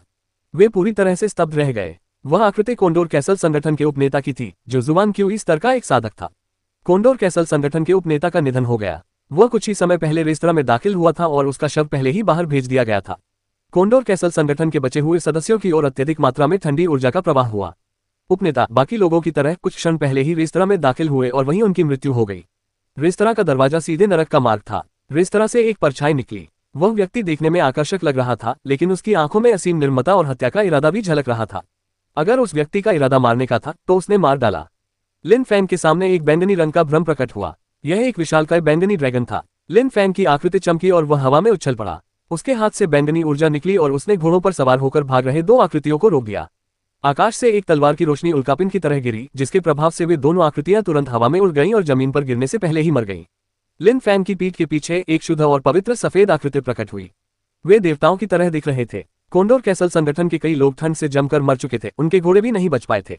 इसके अलावा उसी क्षण एक तेज धार वाली आकृति प्रकट हुई और उससे एक चमकदार प्रकाश निकला। जो भी व्यक्ति उस धार के नीचे आता उसकी मृत्यु हो जाती। 3 लोगों ने कोंडोर कैसल से रेस्तरां में आए सभी सदस्यों का नरसंहार कर दिया था। वहां कोई भी नहीं बचा था। उनके पास इतनी जबरदस्त शक्ति के सामने लड़ने का कोई मौका नहीं था। वे सभी दर्दनाक मौत मरे थे। काले घोड़े बेकाबू होकर इधर उधर दौड़ रहे थे और हिनहिना रहे थे। लिन फैंग और उसके दोनों दोस्त बेहद ताकतवर थे। उनमें से हर एक बेहद शक्तिशाली था। हर बार जब वे हमला करते कोई न कोई मर जाता। वह अद्भुत महिला असाधारण रूप से शक्तिशाली थी। अगर कोई उसके बहुत करीब जाता तो उसे ऐसा लगता कि वह वहीं जम जाएगा। वह स्पष्ट रूप से जुवांची स्तर की साधिका थी। कांसे का मुखौटा पहने वह व्यक्ति उन तीनों में सबसे कमजोर था, लेकिन फिर भी उसने लिंगची की 7वीं परत को पार कर लिया था। इसके अलावा वह तलवार की जबरदस्त शक्ति को नियंत्रित कर सकता था। लिन फैंग आमतौर पर शांत, बेफिक्र और रहस्यमय स्वभाव का था, लेकिन फिर भी वह असाधारण रूप से शक्तिशाली था। देखते ही देखते सेलेस्टियल माउंटेन रेस्टोरेंट के बाहर लाशों का ढेर लग गया। कुछ लोग जो समय रहते भागने में कामयाब हो गए थे, उनके अलावा बाकी सभी लोग तो जीयू की तरह ही मर चुके थे। वे बड़े दबदबे और रौबदार अंदाज में आए थे, लेकिन यही उनकी अंतिम विश्राम स्थली होगी। इनमें कोंडोर कैसल ऑर्गेनाइजेशन के उपनेता भी शामिल थे, जो जुबान क्यूई स्तर के साधक थे। कितना शक्तिशाली! लिन फैंग को देखकर भीड़ ने सोचा। उन्हें अपनी आंखों पर विश्वास नहीं हो रहा था। उन्होंने कभी सोचा भी नहीं था कि लिन फैंग और उसके दोस्त इतने ताकतवर होंगे कि रेस्तरां में घुसने की हिम्मत करने वाले हर एक व्यक्ति को मार डालेंगे। इसमें कोई हैरानी नहीं कि उसे भागने की कोई जल्दी नहीं थी। उसके पास पहले से ही इतनी भयानक ताकत थी, इसलिए उसे अपने सामने आने वाले किसी भी प्रतिद्वंद्वी से डर नहीं था। लान जियाओ की आंखों में चमक थी। उसने मेन किंग को देखा। कितनी पवित्र और दिव्य दिखने वाली स्त्री! वह कितनी लचीली और सुंदर लग रही थी। वह एक दुर्लभ सुंदरता थी। मेन किंग को देखते ही उसका दिल थोड़ा तेज धड़कने लगा। वह उसका चेहरा देखना चाहती थी। इसमें कोई हैरानी की बात नहीं है कि उसके होंठ कांपने लगे, मानो प्यार में नाकाम रही हो। लैन जियाओ के दिल में दबी हुई कड़वाहट थी। इसमें कोई हैरानी की बात नहीं कि वह लिन फैंग को रिझाने में कामयाब नहीं हुई। उसके पास पहले से ही इतनी खूबसूरत औरत थी। लिन फैंग ने लाशों को देखना बंद किया और तुरंत रेस्तरां के अंदर चला गया। मेन किंग और बादाओ भी उसके पीछे पीछे गए। तीनों आकृतियां एक बार फिर भीड़ की नजरों से ओझल हो गईं। भीड़ ने रेस्तरां की ओर देखा। उन्होंने कोंडोर कैसल संगठन के कई लोगों को मार डाला था, जिनमें उनके उपनेता भी शामिल थे। कोंडोर कैसल से भेजे जाने वाले अगले लोग निश्चित रूप से और भी क्रूर होंगे। कितने गैरजिम्मेदार आदमी हो तुम!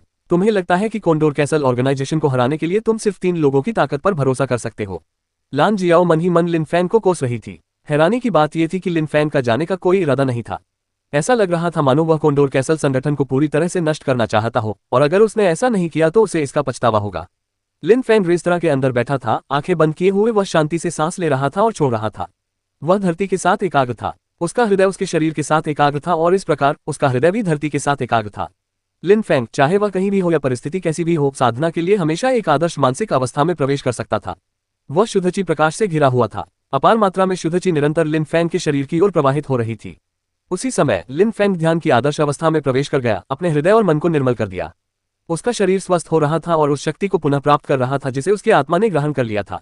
लिन फैंग शुद्धची का उपयोग कर सकता था। इसका उस पर ज्यादा असर नहीं पड़ता था, लेकिन जब वह अपनी आत्मा की शक्ति का उपयोग करता था तो उसे जल्दी से ठीक होना पड़ता था, क्योंकि इसके बिना यह उसकी युद्ध क्षमता को प्रभावित करेगा। जब लिन फैंग अपनी बैंगनी ऊर्जा का उपयोग करके हमला करता था या किसी विशालकाय ड्रैगन को प्रकट करता था, तो उसे अपनी आत्मा की शक्ति का भी उपयोग करना पड़ता था। यदि उसकी आत्मा मजबूत न होती तो बैंगनी आत्मा उसके शरीर से निकलकर हमला नहीं कर पाती। उसकी आत्मा जितनी मजबूत होती, वह अपनी बैंगनी ऊर्जा का उपयोग करके उतनी ही दूर तक हमला कर सकता था। जब लिन फैंग और उसके दोस्त रेस्टोरेंट के अंदर आराम कर रहे थे, तब भी बाहर भीड़ रुकी हुई थी। वे रेस्टोरेंट को देख रहे थे और कोंडोर कैसल ऑर्गेनाइजेशन के कुछ और लोगों के आने का इंतजार कर रहे थे। वे देखना चाहते थे कि इस पूरी कहानी का अंत कैसे होगा। कुछ देर बाद चारों ओर गड़गड़ाहट की आवाजें फैल गईं। धरती फिर से कांपने लगी। इस बार धरती पिछली बार से भी कहीं अधिक तेजी से कांप रही थी। आवाजें इतनी तेज थीं कि भीड़ में मौजूद लोगों को लगा जैसे वे बहरे हो जाएंगे। देखते ही देखते काले कवचधारी घोड़ों की एक विशाल सेना प्रकट हुई। ऐसा लग रहा था मानो उनकी संख्या 1000 से भी अधिक हो। लोगों के दिल की धड़कनें तेज हो गईं। लिंगची स्तर के शीर्ष पर आसीन तू जियू और जुवानची स्तर के उपनेता दोनों मारे जा चुके थे। संगठन के 100 अन्य सदस्य भी मारे गए थे। इससे कोंडोर कैसल संगठन के सभी अन्य सदस्य क्रोधित हो गए। पूरा संगठन हमला करने के लिए उमड़ पड़ा। वे आ गए। भीड़ ने उस समूह को देखा और उनसे दूर हट गई। नए आने वाले बेहद ताकतवर थे। भीड़ इतनी डरी हुई थी कि पास जाने की हिम्मत नहीं कर पा रही थी, क्योंकि अगर वे पास जाते तो उन पर हमला हो सकता था। उनका नेतृत्व करने वाला एक गंजा आदमी था। वह लंबा और हट्टा कट्टा दिखता था। उसके चेहरे पर एक बड़ा सा निशान था। वह भयानक और डरावना लग रहा था। उसे एक नजर में ही समझ आ जाता था कि वह संत तो बिल्कुल नहीं था। गंजे व्यक्ति ने अपने कंधे पर एक विशाल तलवार रखी हुई थी। उसके शरीर से घातक ऊर्जा निकल रही थी। उसका व्यक्तित्व प्रभावशाली और व्यक्तित्व दबदबे वाला था। वह कोंडोर कैसल संगठन के उपनेताओं में से एक था। महान नेता, और वह संगठन के मूल स्तंभ थे। महान नेता कोंडोर कैसल संगठन के सबसे शक्तिशाली साधक थे। वे रहस्यमय थे। उन्हें बहुत कम लोगों ने देखा था। कहा जाता है कि कुछ वर्ष पहले उन्होंने अकेले ही संगठन के किले पर आक्रमण किया था और सभी को अपने अधीन कर लिया था। वे अत्यंत शक्तिशाली थे और उन्होंने जुवानची की तीसरी परत को पार कर लिया था। उन्होंने पूर्व नेताओं को हटाकर संगठन के महान नेता का पद ग्रहण किया था। काले घोड़ों पर सवार घुड़सवार सेना पूरी रफ्तार से दौड़ रही थी और उन्होंने तुरंत रेस्तरां को घेर लिया। नेता ने जमीन पर पड़े शवों को देखा और फिर रेस्तरां की ओर देखा। उसकी आंखों में खून की प्यास झलक रही थी। बाहर आओ! नेता ने बेहद जोर से और आक्रामक ढंग से चिल्लाया। उसकी आवाज इतनी दमदार थी कि रेस्तरां की खिड़कियां हिलने लगीं। लिन फैंग और उसके दोस्तों ने उसे पूरी तरह से अनदेखा कर दिया। वे स्वेच्छा से रेस्तरां से बाहर क्यों आएंगे? यह असंभव था। नेता के चेहरे के भाव कठोर और निर्मम थे। किसी राक्षस की तरह बोलते हुए उसने कहा, मेरे लोगों को मारने के कारण मैं तुम्हें तड़पा तड़पाकर मार डालूंगा। सब लोग अपनी अपनी जगह पर डटे रहो और उनके बाहर आने का इंतजार करो, फिर उन्हें मार डालो। रोज! घुड़सवार सेना ने घातक ऊर्जा छोड़ते हुए जोर से चिल्लाया। इस नेता की योजना कुछ क्षण पहले वाले नेता से अलग थी। वह रेस्तरां में प्रवेश नहीं करना चाहता था। वह लिन फैंग को भय से व्याकुल करना चाहता था। लेकिन लिन फैंग के लिए यह कितना मुश्किल होने वाला था। पृथ्वी समलन आयाम में उसका मन एकाग्र था और वह लगातार साधना करता रहा। उसका मन बहते पानी की तरह शांत था। उसके आसपास की चीजें पृथ्वी को प्रभावित नहीं करती थी, इसलिए वे उसे भी प्रभावित नहीं करती थी, अन्यथा इसे पृथ्वी समलन क्यों कहा जाता। नेता अपने घोड़े से कूदकर दूसरे नेता के शव की ओर बढ़ा। उसके चेहरे पर एक भयावह भाव उभर आया। कितनी ठंड थी। नेता का शरीर जमकर पिघल गया था। उसका खून पूरी तरह जम गया था। उसकी मांसपेशियां काम करना बंद कर चुकी थीं। कितनी शक्तिशाली बर्फीली ऊर्जा है। नेता ने अपना सिर उठाया और सेलेस्टियल माउंटेन रेस्टोरेंट की ओर देखा। उसे यकीन था कि मृत नेता को उनके आने का इंतजार करना चाहिए था, उसके बाद ही उसे अंदर जाना चाहिए था। भले ही वह नेता देखने में असभ्य और मूर्ख लगता था, लेकिन उनके करीबी लोग जानते थे कि वह मृत नेता से कहीं अधिक बुद्धिमान था। उसकी आक्रामकता और तानाशाही लोगों को आकर्षित करती थी। वह व्यक्ति पिछले नेता से कहीं अधिक निर्मम था। वह अपने साथ 1000 लोग लेकर आया था। वह जोखिम लेने को तैयार नहीं था। रेस्तरां के अंदर मौजूद लोगों ने पिछले नेता को मार डाला था, जिसका मतलब था कि वे शायद उसे भी मारने में सक्षम थे। वह अपनी जान जोखिम में नहीं डालना चाहता था। भले ही लिन फैंग 1000 सैनिकों की सेना से घिरा हुआ था, लेकिन उसे मारना बहुत मुश्किल था। अगर स्थिति बहुत खतरनाक होती तो वे जोखिम नहीं उठा सकते थे, उन्हें सतर्क और सावधान रहना ही था। सेलेस्टियल माउंटेन रेस्टोरेंट के बाहर का माहौल एकदम शांत था, लेकिन ऐसा लग रहा था कि किसी भी क्षण स्थिति बिगड़ सकती है। रेस्टोरेंट के चारों ओर खड़े 1000 लोग धैर्यपूर्वक प्रतीक्षा कर रहे थे। समय बहुत धीरे धीरे बीत रहा था। चारों ओर छाई खामोशी असहनीय थी, लेकिन भीड़ ने अपना रुख नहीं बदला। वे दूर खड़े होकर युद्ध शुरू होने का इंतजार कर रहे थे। हालांकि वे पूरे दिन से इंतजार कर रहे थे। कॉन्डोर कैसल संगठन के सैनिक भी पूरे दिन से वहीं इंतजार कर रहे थे। उन्होंने हमला नहीं किया था और इसके अलावा भीड़ भी पूरे दिन से वहीं थी। ऐसा लग रहा था मानो वे थके ही न हो। माहौल पहले की तरह ही बेहद शांत था। हालांकि उसी क्षण दूर से वातावरण में एक ध्वनि उभरी और जमीन थोड़ी सी हिल गई। इसके अलावा वह आवाज और भी तेज होती जा रही थी और जमीन और भी ज्यादा हिंसक रूप से हिल रही थी। घोड़े आ रहे थे और भी अधिक लोग आ रहे थे। भीड़ स्तब्ध रह गई। वे दूर तक देख रहे थे और अचानक उन्होंने बर्फ जैसे सफेद घोड़ों का एक झुंड अपनी ओर आते देखा। घुड़सवार सफेद वर्दी में थे और उनसे बेहद ठंडी ऊर्जा निकल रही थी। जैसे जैसे वे आगे बढ़ते गए, ऐसा प्रतीत हुआ मानो जमीन पर बर्फ और हिमपात प्रकट हो रहा हो। बर्फ और हिम पर्वतीय गांव के लोग आ गए हैं। भीड़ में मौजूद लोगों ने अपनी आंखें सिकोड़ ली और अनुमान लगाने लगे कि ये लोग कौन थे।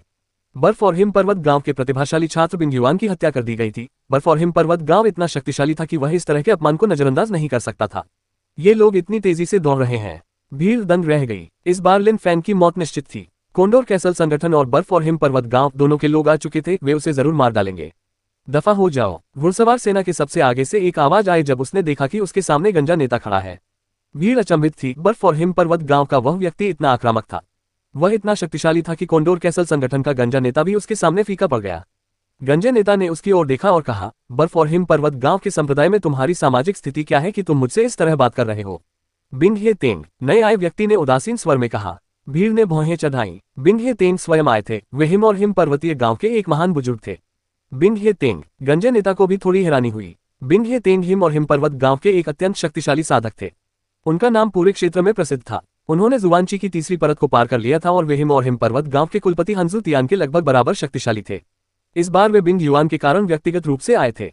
बिंग युआन उनके सीधे शिष्य थे। उन्होंने उन्हें शक्तिशाली बनाने में बहुत समय लगाया था और फिर किसी ने उनकी हत्या कर दी थी। भला बिंग हे तेंग क्रोधित क्यों न होते।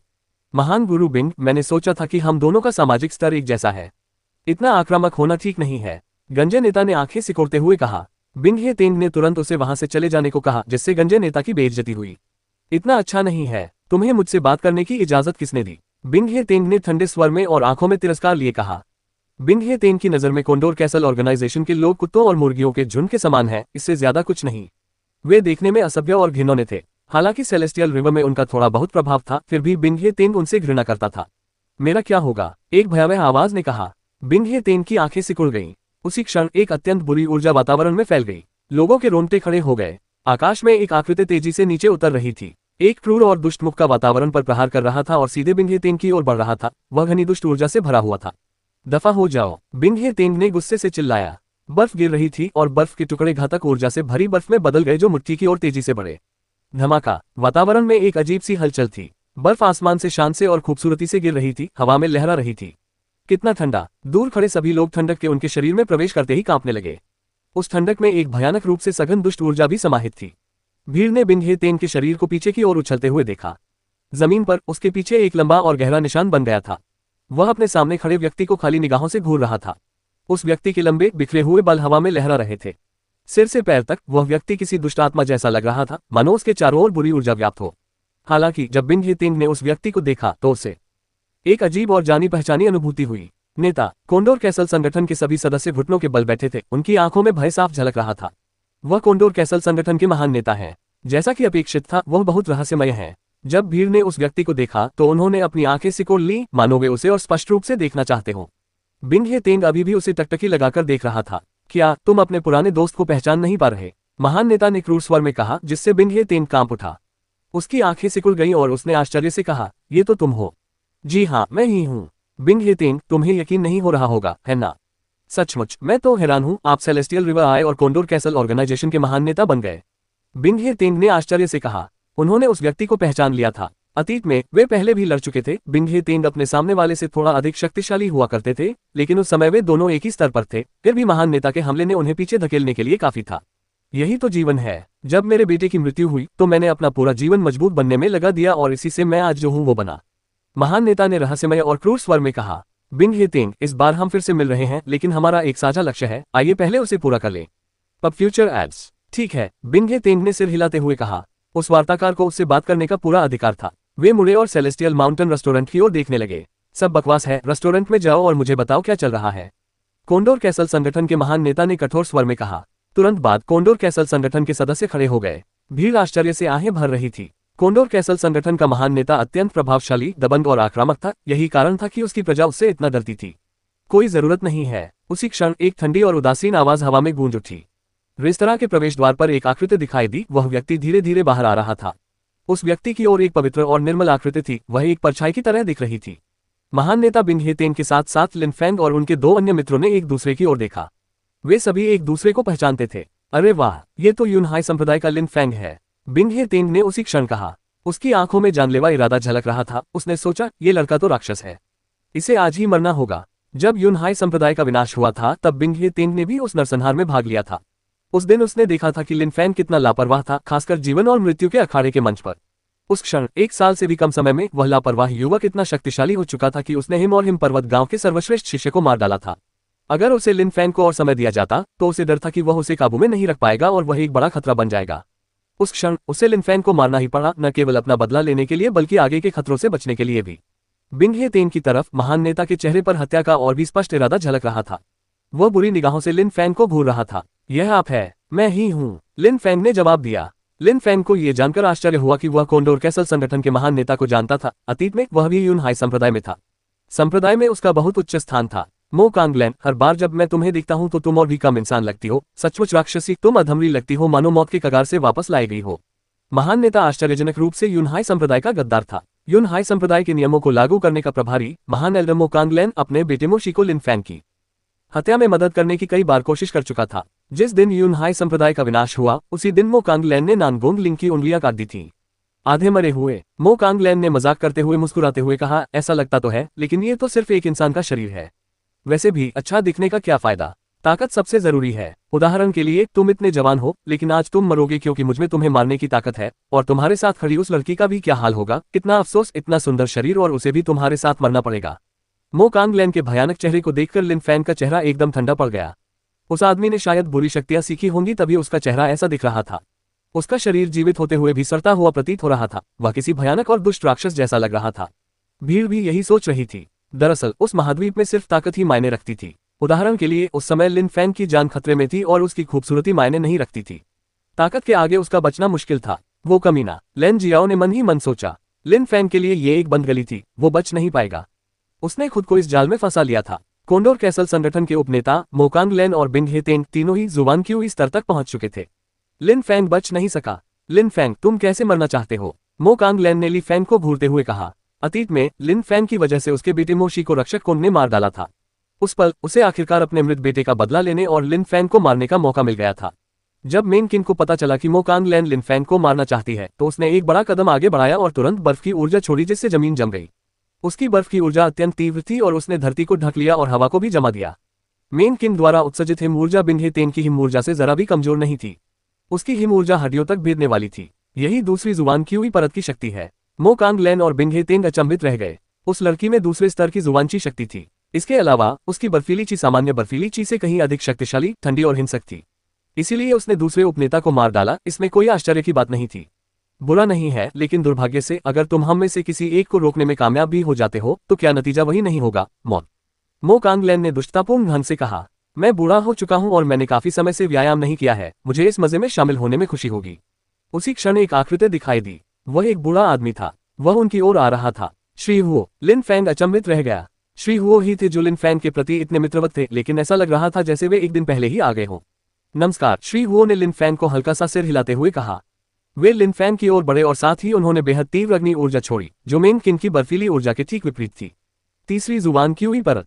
भीड़ अचंभित रह गई। हैरानी की बात यह थी कि एक और अत्यंत शक्तिशाली साधक लिन फैंग की मदद करना चाहता था। श्री हुओ, धन्यवाद, लिन फैंग ने अपने बगल में खड़े बूढ़े व्यक्ति से कहा। श्री हुओ मुस्कुराए और बोले, आपके पास अभी भी मुझसे कुछ चीजों का आदान प्रदान करना बाकी है, मैं उन चीजों को उनके हाथों में कैसे जाने दे सकता हूँ। लिन फैंग ने हल्के से सिर हिलाया और कहा, श्रीमान हुआ, उस समस्या का समाधान हो जाने के बाद मैं आपके प्रति उचित रूप से आभार व्यक्त करूंगा। तुम अभी भी जवान हो, इतने आत्मविश्वास से भरे हो। श्री हुओ ने मुस्कुराते हुए और सिर हिलाते हुए कहा। उनके सामने जुबानची स्तर के 3 साधक थे। बूढ़ा आदमी खुद के लिए डरा हुआ नहीं था, वह मरेगा नहीं। वह भागने के लिए काफी मजबूत था, लेकिन वह लिन फैंग की रक्षा करना चाहता था। स्पिरिट ब्लड पिल्स वाकई कमाल की थी। एक और मरने आया है, बिंग हे तेंग ने ठंडे स्वर में कहा। उसने लिन फैंग की ओर देखते हुए कहा, तुम सचमुच भोले हो। क्या तुम्हें लगता है कि ये दोनों तुम्हारी रक्षा कर सकते हैं? हमारे पास एक और जुबानची स्तर का साधक है, तुम उसे कैसे रोकोगे? जुबान क्यू स्तर, लिन फैंग ने कहा और कोंडोर कैसल संगठन के गंजे उपनेता की ओर देखा। फिर उसने तुरंत मेन किंग से पूछा, क्या तुम ठीक हो? मैं उसे पास आने से रोक सकती हूँ, मेन किंग ने बिंग हे तेंग को घूरते हुए कहा। ठीक है, लिन फैंग ने सिर हिलाते हुए कहा। श्री हो, क्या आप उस भयानक राक्षस का ध्यान रख सकते हैं? आपको परेशानी में डालने के लिए क्षमा करें। मैंने काफी समय से व्यायाम नहीं किया है, लेकिन वह बदसूरत प्राणी कोई समस्या नहीं होनी चाहिए, बूढ़े व्यक्ति ने उत्तर दिया। समस्या यह है कि वहां एक और व्यक्ति है, आप उससे कैसे निपटेंगे? एक और है, चलो मुझे थोड़ा वार्म अप करना है, मैं खुद ही कर लेता हूँ, लिन फैंग ने बेपरवाही से कहा। उसी क्षण एक तेज रोशनी प्रकट हुई और वातावरण में फैल गई। खुद ही ले लूंगा, लिन फैंग की बुलंद और प्रभावशाली आवाज वातावरण में गूंज उठी। उसे सुनकर लोगों के चेहरे सख्त हो गए। क्या लिन फैंग अपनी लिंगची स्तर की शक्ति पर भरोसा करते हुए जुबानची स्तर के एक साधक से लड़ने का इरादा रखता है? क्या यह संभव भी था? हालांकि उस समय लिन फैंग की आंखें तेज थीं, वह बेहद लापरवाह दिख रहे थे और ऐसा नहीं लग रहा था कि वह मजाक कर रहे हैं। वैसे भी वह कभी ऐसी बातों पर मजाक नहीं करते। मेन किंग और श्री हुओ बिंग हे तेंग और मो कांगलेन के खिलाफ लड़ना चाहते थे। गंजा नेता बचा था और किसी को तो उससे लड़ना ही था। लिन फैंग के पास उससे लड़ने के अलावा कोई विकल्प नहीं था। चाहे वह लड़ना चाहता हो या न चाहता हो, उसे लड़ना ही था। वह जुबानची स्तर के किसी व्यक्ति से लड़ने जा रहा है, भीड़ ने फुसफुसाते हुए कहा। वे अधीर दिख रहे थे। वे सोच रहे थे कि कौन जीतेगा, लिन फैंग या जुबानची स्तर का साधक। लेकिन वे तो यही सोचते थे कि गंजा नेता ही जीतेगा। उन्हें बस यही लगता था कि लिन फैंग के पास लड़ने के अलावा कोई चारा नहीं था। वह खुद को बहादुर बनने के लिए मजबूर कर रहा था, बस इतना ही। लिन फैंग एक प्रतिभाशाली और जन्मजात प्रतिभावान व्यक्ति था, लेकिन वह जुबानची स्तर के साधक का मुकाबला कैसे कर सकता था? लिन फैंग की जीत की कोई संभावना नहीं थी। हालांकि बाकी 2 मुकाबले देखने लायक थे। जब गंजे नेता ने लिन फैंग की बातें सुनी तो उसकी आंखों में एक ठंडा और क्रूर भाव आ गया। क्या लिन फैंग उसकी मदद करने जा रहा था? लिन फैंग उसे अपमानित कर रहा था। लिंगची स्तर का एक साधक आश्चर्यजनक रूप से उससे लड़ने की हिम्मत कर रहा था। उसे मारने में कितना समय लगेगा? मो कांगलेन ने गंजे नेता को देखते हुए ठंडे लहजे में कहा। मो कांगलेन की राय में लिन फैंग कभी भी गंजे नेता को हरा नहीं पाएगा। लिन फैंग तो बस अपनी मौत को गले लगाना चाहता था, बस इतना ही। गंजे नेता की आंखों में एक चमक आए और उसने तुरंत कहा, अगर कोई और दखल नहीं देता है तो मैं निश्चित रूप से 10 चालों के भीतर उसे मार डालूंगा। 10 चालें बताकर वह एहतियात बरत रहा था ताकि कोई गड़बड़ी न हो जाए, लेकिन आमतौर पर उसे इससे कहीं कम चालों की जरूरत पड़ती। लिंगची स्तर के साधक के विरुद्ध वह कैसे नहीं जीत सकता था? ठीक है, देखते हैं कि तुम उसे 10 चालों में मार पाते हो या नहीं। हम्फ। मो कांगलेन ने ठंडी आह भरी, जिससे गंजे नेता की धड़कन तेज हो गई। उसके चेहरे पर जानलेवा इरादे साफ झलक रहे थे। उसे 10 ही चालों में लिन फैंग को मारना था, वरना मो कांगलेन क्रोधित हो जाती और उसके लिए बुरा होता। मो कांगलेन वाकई बहुत डरावना था। 1 साल पहले मो कांगलेन ने अकेले ही कोंडोर कैसल ऑर्गेनाइजेशन पर विजय प्राप्त की थी। वह उस खौफनाक घटना को कभी नहीं भूल सकता था। वातावरण में एक अत्यंत क्रूर और तीव्र ऊर्जा व्याप्त हो गई, साथ ही सीटी जैसी ध्वनियां भी सुनाई दे रही थी। गंजे नेता के शरीर के पीछे एक मायावी आत्मा प्रकट हुई। वह मायावी आकृति एक जानवर थी, या अधिक सटीक कहें तो एक बाज। उसकी 2 बेहद ठंडी आंखें लिन फैंग को घूर रही थीं। 10 चालों के भीतर मैं उसे निश्चित रूप से मार डालूंगा, गंजे नेता ने ठंडे स्वर में कहा। अपनी जीत सुनिश्चित करने के लिए उसने तुरंत अपनी आत्मा को मुक्त कर दिया। वह निश्चित रूप से लिन फैंग को मार डालेगा। मो कांगलेन हंसा और एक कदम आगे बढ़कर उसने एक अविश्वसनीय ऊर्जा छोड़ी, जिसने तुरंत श्री हुओ के शरीर को घेर लिया। श्री हुओ उसे टकटकी लगाकर देखते रहे, कोई प्रतिक्रिया देने में असमर्थ। उसी समय बिंग हे तेंग ने भी कुछ बर्फीली ऊर्जा छोड़ी। वातावरण में बर्फ और पाला छा गया और एक विशाल क्षेत्र को ढक लिया। आसपास का तापमान तुरंत गिर गया। अत्यधिक ठंड थी। Pub future ads. ये दोनों लोग मेन किंग और श्री हुआओ का रास्ता रोक रहे थे ताकि भीड़ लिन फैंग की मौत को देख सके। 10 चालों के भीतर लिन फैंग की मृत्यु हो जाएगी। 10 चालें। लिन फैंग ने कहा, जिसकी आंखों में अब पहले जैसी तेजी नहीं थी। इसके बजाय वह शांत दिख रहा था। वह धरती के साथ एकाग्र हो चुका था, कोई भी चीज उसकी मनस्थिति को प्रभावित नहीं कर सकती थी। उसके चारों ओर की हर चीज उसके मन में एकदम स्पष्ट और अलग अलग थी। सब कुछ उसकी दुनिया का हिस्सा था और वह अपने आसपास की हर चीज के साथ एकाग्र हो चुका था। धमाका! गंजे नेता ने जमीन पर पैर पटका और जमीन में एक दरार पड़ गई। वह हवा में उछला और एक विशालकाय तलवार उठाए। चील की गर्जना हवा में गूंज उठी और गंजे नेता का शरीर अचानक नीचे की ओर झपटने लगा। उसकी आकृति एक तेज रोशनी में बदल गई और लिन फैंग की ओर तेजी से बढ़ने लगी। आसमान में उड़ते हुए वह लगभग लिन फैंग तक पहुंच ही गया था, लेकिन लिन फैंग ने कोई प्रतिक्रिया नहीं दी। कितना घिनौना, कितनी धूर्त चाल! भीड़ अचंभित रह गई। गंजे नेता की पिछली चाल से सबको लगा था कि वह अपनी आक्रमण शक्ति पर ध्यान केंद्रित करके जीत हासिल करेगा, लेकिन इसके बजाय उसने अपने शरीर को समायोजित किया और अविश्वसनीय गति से नीचे झपटा। उसने अपनी शक्ति के चरम पर पहुंचने का इंतजार नहीं किया। इसके बजाय वह आकाश से झपटा। लिन फैंग को प्रतिक्रिया करने का समय नहीं दिया ताकि वह एक ही बार में लिन फैंग को मार सके। हालांकि पृथ्वी के साथ एकाग्र हो चुके लिन फैंग के लिए यह एक मजाक जैसा लगा। अगर वाकई में ये बेहद तेज होता तो शायद काम बन जाता, लेकिन उसकी गति इसके लिए काफी नहीं थी। लिन फैंग के दिमाग में गंजे नेता की हरकतें लगभग धीमी गति में हो रही थी और वह हर हरकत को स्पष्ट रूप से देख पा रहा था। गंजे नेता का शरीर हवा में उड़ते हुए हल्की रोशनी बिखेर रहा था। वातावरण में एक जोरदार गड़गड़ाहट गूंज उठी। गंजे नेता के हाथ में मौजूद तलवार आसमान से भयानक गति से नीचे गिरी और जमीन पर जा टकराई, जिससे नीचे एक बड़ी दरार बन गई। हालांकि लिन फैंग वहां नहीं था और पहले ही दूर जा चुका था। वह इस दृश्य को उदासीनता से देख रहा था। एक चाल, लिन फैंग ने बेपरवाही से कहा। भीड़ स्तब्ध रह गई। लिन फैंग चालें गिन रहा था। गंजा नेता स्तब्ध रह गया। उसने अपना सिर उठाया और ठंडे लहजे में लिन फैंग को देखा। लिन फैंग ने बहुत तेजी से प्रतिक्रिया दी। वह बहुत फुर्तीला था। गंजे नेता ने चील की तरह हवा में छलांग लगाई। उनकी विशाल तलवार सीधे लिन फैंग की ओर बढ़ी। तलवार से निकलने वाली रोशनी तीव्र और शुद्ध ऊर्जा से भरी हुई थी। 2 चालें, 3 चालें, 4 चालें, 5 चालें। लिन फैंग की आकृति लगातार धुंधली हो रही थी। तलवार की रोशनी उसके पास से गुजरती रही, लेकिन उसके शरीर तक नहीं पहुंची। हर बार लिन फैंग बाल हमले से बच जाता था। सबसे चौंकाने वाली बात यह थी कि लिन फैंग गिनती भी कर रहा था और साथ ही हमले से बच भी रहा था। वातावरण में एक जोरदार गड़गड़ाहट गूंज उठी और तलवार जमीन पर जोर से टकराए। लिन फैंग ने एक बार फिर हमले को चकमा दिया। वह हल्का और शांत दिख रहा था। यह उसकी छठी चाल थी। वाह, क्या गजब की डरावनी क्षमता है! कुछ क्षण पहले 5 हमले बेहद भयंकर और शक्तिशाली थे, लेकिन लिन फैंग ने उन्हें आसानी से चकमा दे दिया। आश्चर्यजनक रूप से उसे एक बार भी चोट नहीं आई। उसकी चपलता तकनीकें असाधारण रूप से शक्तिशाली थीं। 6 चालें। Pub future ads. भीड़ अचंभित थी। लिन फैंग के हमलों से बचने के बावजूद छठे हमले के बाद भी गंजा नेता लिन फैंग को छू भी नहीं पाया था। केवल 4 चालें शेष थीं। गंजा नेता हक्का बक्का रह गया। वह लिन फैंग को घूरता रहा। उसे अपनी तलवार की कोई परवाह नहीं थी। उसके शरीर के चारों ओर एक सुनहरा रंग फैल गया, जो उसके शरीर से निकल रही शुद्ध ऊर्जा से भरा हुआ था। उस समय उसे एहसास हो रहा था कि लिन फैंग बहुत तेज है। वह जानता था कि लिन फैंग की शक्ति भयावह है। ऐसा लग रहा था मानो लिन फैंग ही सब कुछ नियंत्रित कर रहा हो। वह अपनी इच्छा से हमलों से बच सकता था। ये बहुत रहस्यमय लग रहा था। हालांकि गंजे नेता के सभी हमले शक्तिशाली थे, फिर भी वे लिन फैंग तक नहीं पहुंच पा रहे थे। या हवा में चील की तीखी और कर्कश आवाज गूंजी, जो सबके कानों में चुभ रही थी। गंजा नेता फिर से हमला कर रहा था। वह एक सुनहरी रोशनी में बदल गया था, जो आंखों को चकाचौंध कर रही थी।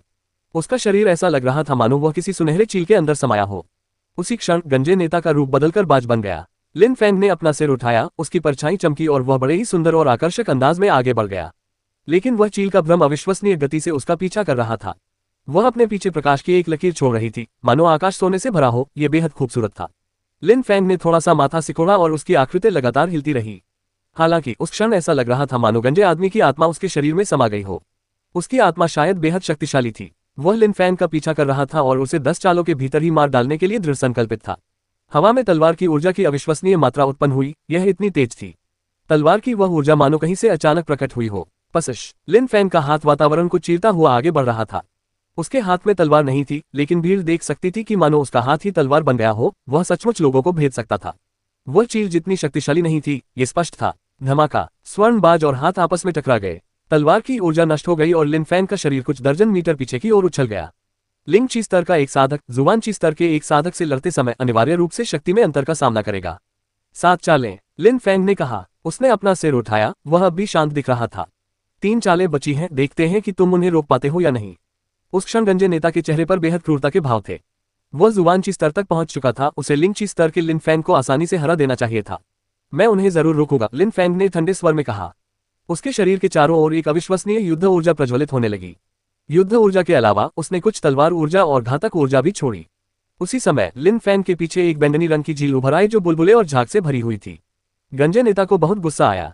लिन फैंग क्रोधित हो गया था। उस दिन लगातार नए नए लोग उसे मारने आ रहे थे। हर कोई उसे मारने आ रहा था और उसे इस तरह नीचा दिखा रहा था मानो उसके पास मरने के अलावा कोई विकल्प ही ना हो। भला लिन फैंग क्रोधित क्यों न होता? क्या 10 चालें उसे मारने के लिए काफी होंगी? वह लड़ना चाहता है, लिन फैंग लड़ना चाहता है। जब भीड़ ने लिन फैंग की घातक ऊर्जा और युद्ध शक्ति को महसूस किया तो वे कांप उठे। कितना अद्भुत नौजवान है। यद्यपि वह केवल लिंगची स्तर तक ही पहुंचा था और इसलिए उसका स्तर अपने प्रतिद्वंद्वी से काफी भिन्न था, फिर भी उसका दृढ़ संकल्प और इच्छा शक्ति अटूट थी। उसने बिना किसी संकोच के अपने विश्वासों का पालन किया। गंजे नेता ने लिन फैंग से पूछा था कि वह आखिरी 3 हमलों को कैसे रोकेगा, लेकिन उसने इस बात पर विचार क्यों नहीं किया कि लिन फैंग में भी हमला करने की क्षमता है। गंजा नेता भी स्तब्ध रह गया। लिन फैंग उस पर हमला करना चाहता था, लेकिन उसने चकमा देना छोड़कर लड़ने का फैसला कर लिया था। ची की आकृति से एक चकाचौंध भरी सुनहरी रोशनी निकल रही थी। वह लगातार शुद्ध ऊर्जा को अवशोषित कर रही थी। लिन फैंग मौत को दावत दे रहा था। उसी क्षण लिन फैंग ने अपना सिर उठाया और आकाश की ओर देखा। उसने अपना हाथ फैलाया और ठंडे स्वर में चिल्लाया, तलवार। जब उसने बोलना समाप्त किया तो लिन फैंग के हाथ में एक तलवार प्रकट हुई। ये शुद्ध ची से बनी थी और इसमें कुछ घातक ची भी समाहित थी। ये किसी युद्ध देवता की तलवार जैसी लग रही थी। उस समय लिन फैंग का शरीर एक अत्यंत तेज तलवार की तरह था। उसका शरीर अविश्वसनीय मात्रा में तलवार की शक्ति और युद्ध ऊर्जा उत्सर्जित कर रहा था। अभी कुछ देर पहले जब उसने कोंडोर कैसल संगठन के दूसरे नेता को मारा था, तब की तुलना में अब उसकी युद्ध शक्ति और तलवार की ऊर्जा कहीं अधिक प्रबल है। भीड़ अचंभित रह गई। उस समय लिन फैंग अविश्वसनीय रूप से शक्तिशाली तलवार शक्ति और युद्ध ऊर्जा का उत्सर्जन कर रहा था। ऐसा लग रहा था मानो वह मारने की योजना बना रहा हो। ये तो बस शुद्धची से बनी एक साधारण तलवार है, इससे ज्यादा कुछ नहीं, गंजे नेता ने ठंडी मुस्कान के साथ कहा। उनके शरीर के चारों ओर बहती हुई शुद्धची एक चकाचौंध भरी सुनहरी रोशनी बिखेर रही थी। उन्होंने अपना सिर उठाया और चील की तरह दहाड़ा, जिससे भीड़ में उत्साह भर गया। एक बार जब कोई साधक जुबानची स्तर तक पहुंच जाता है तो उसकी आत्मा अधिकाधिक सजीव हो जाती है। एक सशक्त आत्मा युद्ध के दौरान अत्यंत उपयोगी होती है और साधना की गति बढ़ाने में भी सहायक होती है। उस क्षण गंजे नेता को देखकर ऐसा लग रहा था मानो वह बाज बन गया हो। उसके पास बाज जैसी सटीक दृष्टि भी थी। जब साधक साधना के एक निश्चित स्तर पर पहुंच जाते हैं तो उनकी आत्मा की सुप्त ऊर्जा बढ़ जाती है। इसलिए यदि किसी साधक में पशु आत्मा होती है तो वह पशु आत्मा तब तक बढ़ती रहती है जब तक कि वह विकराल रूप से शक्तिशाली न हो जाए और अपनी वास्तविक शक्तियों को प्रकट न कर दे। ओह, तो ऐसा है, सिर्फ शुद्धची से बनी तलवार और कुछ नहीं, लिन फैंग ने ठंडी मुस्कान के साथ कहा। फिर उसने एक कदम आगे बढ़ाया। उसकी तलवार और घातक ऊर्जाएं और भी अधिक शक्तिशाली होती जा रही थी। मर जा, लिन फैंग चिल्लाया। युद्ध ऊर्जा उसके शरीर से निकलकर वायुमंडल में फैल गई। वह पूरी गति से गंजे नेता की ओर बढ़ रही थी। भीड़ अचंभित थी। हालांकि वे दूर खड़े थे, फिर भी वे लिन फैंग की युद्ध ऊर्जा को महसूस कर सकते थे। यह अत्यंत शक्तिशाली थी। लिन फैंग निडर था। उसके मन में बस एक ही बात थी, अपने प्रतिद्वंद्वी को मार डालना। उस समय लिन फैंग किसी सरदार की तरह दिख रहा था। मर जा, गंजे नेता ने चील की चीख की तरह तीखी आवाज में चिल्लाया। उसका शरीर असंख्य परछाइयों में बदल गया जो सभी लिन फैंग की ओर बढ़ने लगी। लिन फैंग के पीछे अचानक उसकी बैंगनी आत्मा प्रकट हुई जो 100 सांपों में बदल गई और सभी गंजे नेता की ओर बढ़े और उसके शरीर को पूरी तरह से जकड़ लिया। गंजे नेता कांप रहे थे। आत्मा की शक्ति हवा में महसूस की जा सकती थी। निगल जाओ, लिन फैंग चिल्लाया। ये छोटे सांप एक विशाल विषैले सांप में बदल गए और चील आत्मा की शक्ति को निगलने लगे। ये सर्प आत्माएं अत्यंत संक्षारक थीं और ऐसा लग रहा था मानो वे गंजे नेता के शरीर के चारों ओर मौजूद सारी शुद्ध ऊर्जा को पिघला देंगी। तोड़ो, गंजे नेता ने क्रोधपूर्वक चिल्लाया। उसकी शुद्ध ऊर्जा एक विशाल तलवार में परिवर्तित हो गई और बैंगनी आत्मा को भेदते हुए सर्प के भ्रमों में से एक की ओर तेजी से बढ़ी। हालांकि इसके तुरंत बाद बैंगनी रंग के असंख्य सांप मानो उन्माद में आ गए। उन्होंने गंजे नेता के चारों ओर एक घेरा बना लिया और फिर प्रकाश की गति से घूमने लगे। उस आत्मा की शक्ति अविश्वसनीय प्रतीत हो रही थी। उसकी हरकतें इतनी सटीक और कुशल लग रही थीं। उठो, लिन फैंग ने क्रोध से चिल्लाया। उसकी आंखों में एक घातक प्रकाश चमक उठा। अचानक 100 बैंगनी सांप गंजे नेता के शरीर के चारों ओर लिपट गए और उसे फिर से जकड़ लिया। लिन फैंग अपनी आत्मा की शक्ति पर भरोसा कर रहा था जिसे उसने गंजे नेता के शरीर के चारों ओर लपेट लिया था। यह दृश्य देखकर भीड़ विस्मय से दंग रह गई। लिन फैंग किसी राजसी युद्ध देवता की तरह लग रहा था। क्या गजब की शक्ति थी! लिन फैंग कितना शक्तिशाली था! उसकी अनोखी शक्ति मानो जितनी बार चाहे उतनी बार रूप बदल सकती थी। इस बार 100 बैंगनी सांप प्रकट हुए और सभी नेता की शक्ति को सोख रहे थे। इसके अलावा वे लिन फैंग के लिए बहुत उपयोगी थे क्योंकि वे गंजे नेता के शरीर को जकड़ रहे थे। हालांकि भीड़ को यह नहीं पता था कि लिन फैंग ने इतने सटीक हमले करने के लिए अतिरिक्त आत्मा तकनीक का उपयोग करते समय असहनीय पीड़ा सहन की थी। वह अपनी अतिरिक्त आत्माओं को मुक्त कर रहा था और फिर उन्हें अपनी बैंगनी आत्मा में मिला रहा था। यही एकमात्र तरीका था जिससे वह इतनी भयानक शक्ति प्राप्त कर पा रहा था। उसका हमला भी बेहद सटीक था। वह एक ही समय में 100 सांपों को नियंत्रित कर रहा था और उन सभी का उपयोग करके नेता की जीवन शक्ति को सोख रहा था। उसकी जीवंतता उसकी आत्मा के लिए पोषण थी। लिन फैंग की आंखें बंद थीं और उसे महसूस हो रहा था कि उसकी आत्मा अभी भी बहुत कमजोर है। ये पहली बार था जब वह अपनी आत्मा की इतनी विशाल शक्ति का उपयोग कर रहा था, फिर भी वह इसे सहन नहीं कर पा रहा था। इसे नियंत्रित करना उसके लिए बहुत मुश्किल था। दरअसल लिन फैंग लाखों अतिरिक्त आत्माओं को बनाने की कल्पना भी नहीं कर सकता था। अरबों की तो बात ही छोड़िए, ये शरीर के लिए एक भयानक सजा की तरह लगता था। लिन फैंग भले ही उसकी आंखें बंद थीं, अपनी युद्ध ऊर्जा को लगातार मुक्त कर रहा था जो अत्यंत सघन थी। वह लगातार तलवार की ऊर्जा भी छोड़ रहा था, ऐसा लग रहा था मानो उसकी तलवार हमले के लिए तैयार हो। उसी समय सांपों से जकड़े हुए गंजे नेता का चेहरा कठोर हो गया।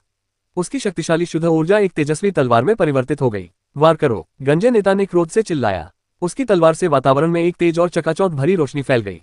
उसके शरीर के चारों ओर मौजूद बैंगनी आत्मा अंततः कटकर बिखर गई। लेकिन उसी क्षण लिन फैंग की बंद आंखें धीरे धीरे खुलने लगी। घातक क्रॉस छाया, क्रॉस के आकार में एक अविश्वसनीय प्रकाश प्रकट हुआ। सभी अपनी आंखों पर विश्वास नहीं कर पा रहे थे। भीड़ हमले की गति इतनी तेज थी कि उसे ठीक से देख भी नहीं पा रही थी। वहां केवल कुछ युद्ध ऊर्जा, घातक ची और तलवार की ची ही महसूस की जा सकती थी। क्रॉस जितनी तेजी से प्रकट हुआ उतनी ही तेजी से गायब हो गया और खून हवा में फैल गया। भीड़ ये देखकर दंग रह गई कि गंजा नेता जमीन पर गिर पड़ा है। उसकी छाती पर एक बड़ा क्रॉस का निशान था जिससे खून बह रहा था। शक्तिशाली ची, पृथ्वी का मिश्रण, उसकी दिव्य तलवार, उसकी बैंगनी आत्मा और घातक क्रॉस छाया, ये सभी लिन फैंग के जवाबी हमले के अलग अलग हिस्से थे। लिन फैंग की शुद्धची से बनी तलवार महज एक साधारण तलवार नहीं थी, उस तलवार में अविश्वसनीय मात्रा में युद्ध ऊर्जा समाहित थी। 8 चालें, अभी 2 और बाकी हैं, लिन फैंग ने कहा, जिससे सन्नाटा टूट गया। 8 चालें हो चुकी थी, अभी 2 और चालें बाकी थी, लेकिन हारने वाला पहले ही स्पष्ट हो चुका था और वह लिन फैंग नहीं बल्कि गंजा नेता था। 10 चालों में कौन किसको मार डालेगा? गंजे नेता अपने घावों को भरने के लिए शुद्धची ऊर्जा का उपयोग कर रहे थे, लेकिन उस समय वे पूरी तरह से हताश और निराश थे। उनकी छाती पर बना क्रॉस चमक रहा था और उनकी चोट केवल बाहरी नहीं थी। शक्तिशाली तलवार ची ऊर्जा घाव के माध्यम से उनके शरीर में प्रवेश कर गई थी और उनके आंतरिक अंगों को भी नुकसान पहुंचाया था। कितना भयानक हमला, कितना अद्भुत नौजवान! लोगों के दिल धड़क रहे थे। लिन फैंग बेहद ताकतवर था, कुछ भी वैसा नहीं हो रहा था जैसा उन्होंने अनुमान लगाया था। लिन फैंग एक बार फिर चमत्कार कर रहा था। सिर्फ एक ही वार में उसने लिंगची स्तर की शक्ति से जुवानची स्तर के साधक को हरा दिया। उस तलवार ने लिन फैंग के प्रति लोगों की सोच को पूरी तरह बदल दिया था। लिन फैंग ने जुवान क्यू स्तर के एक साधक को हराया था और उस क्षण से लोग वास्तव में उसकी प्रशंसा करने लगे थे। लान जियाओ की आंखों में लगातार चमकती रोशनी थी, वह लिन फैंग को भूल रही थी, कितना साहसी युवक है। इसमें कोई आश्चर्य नहीं कि उसके 1000 दुष्ट भ्रम उस पर कारगर नहीं हुए।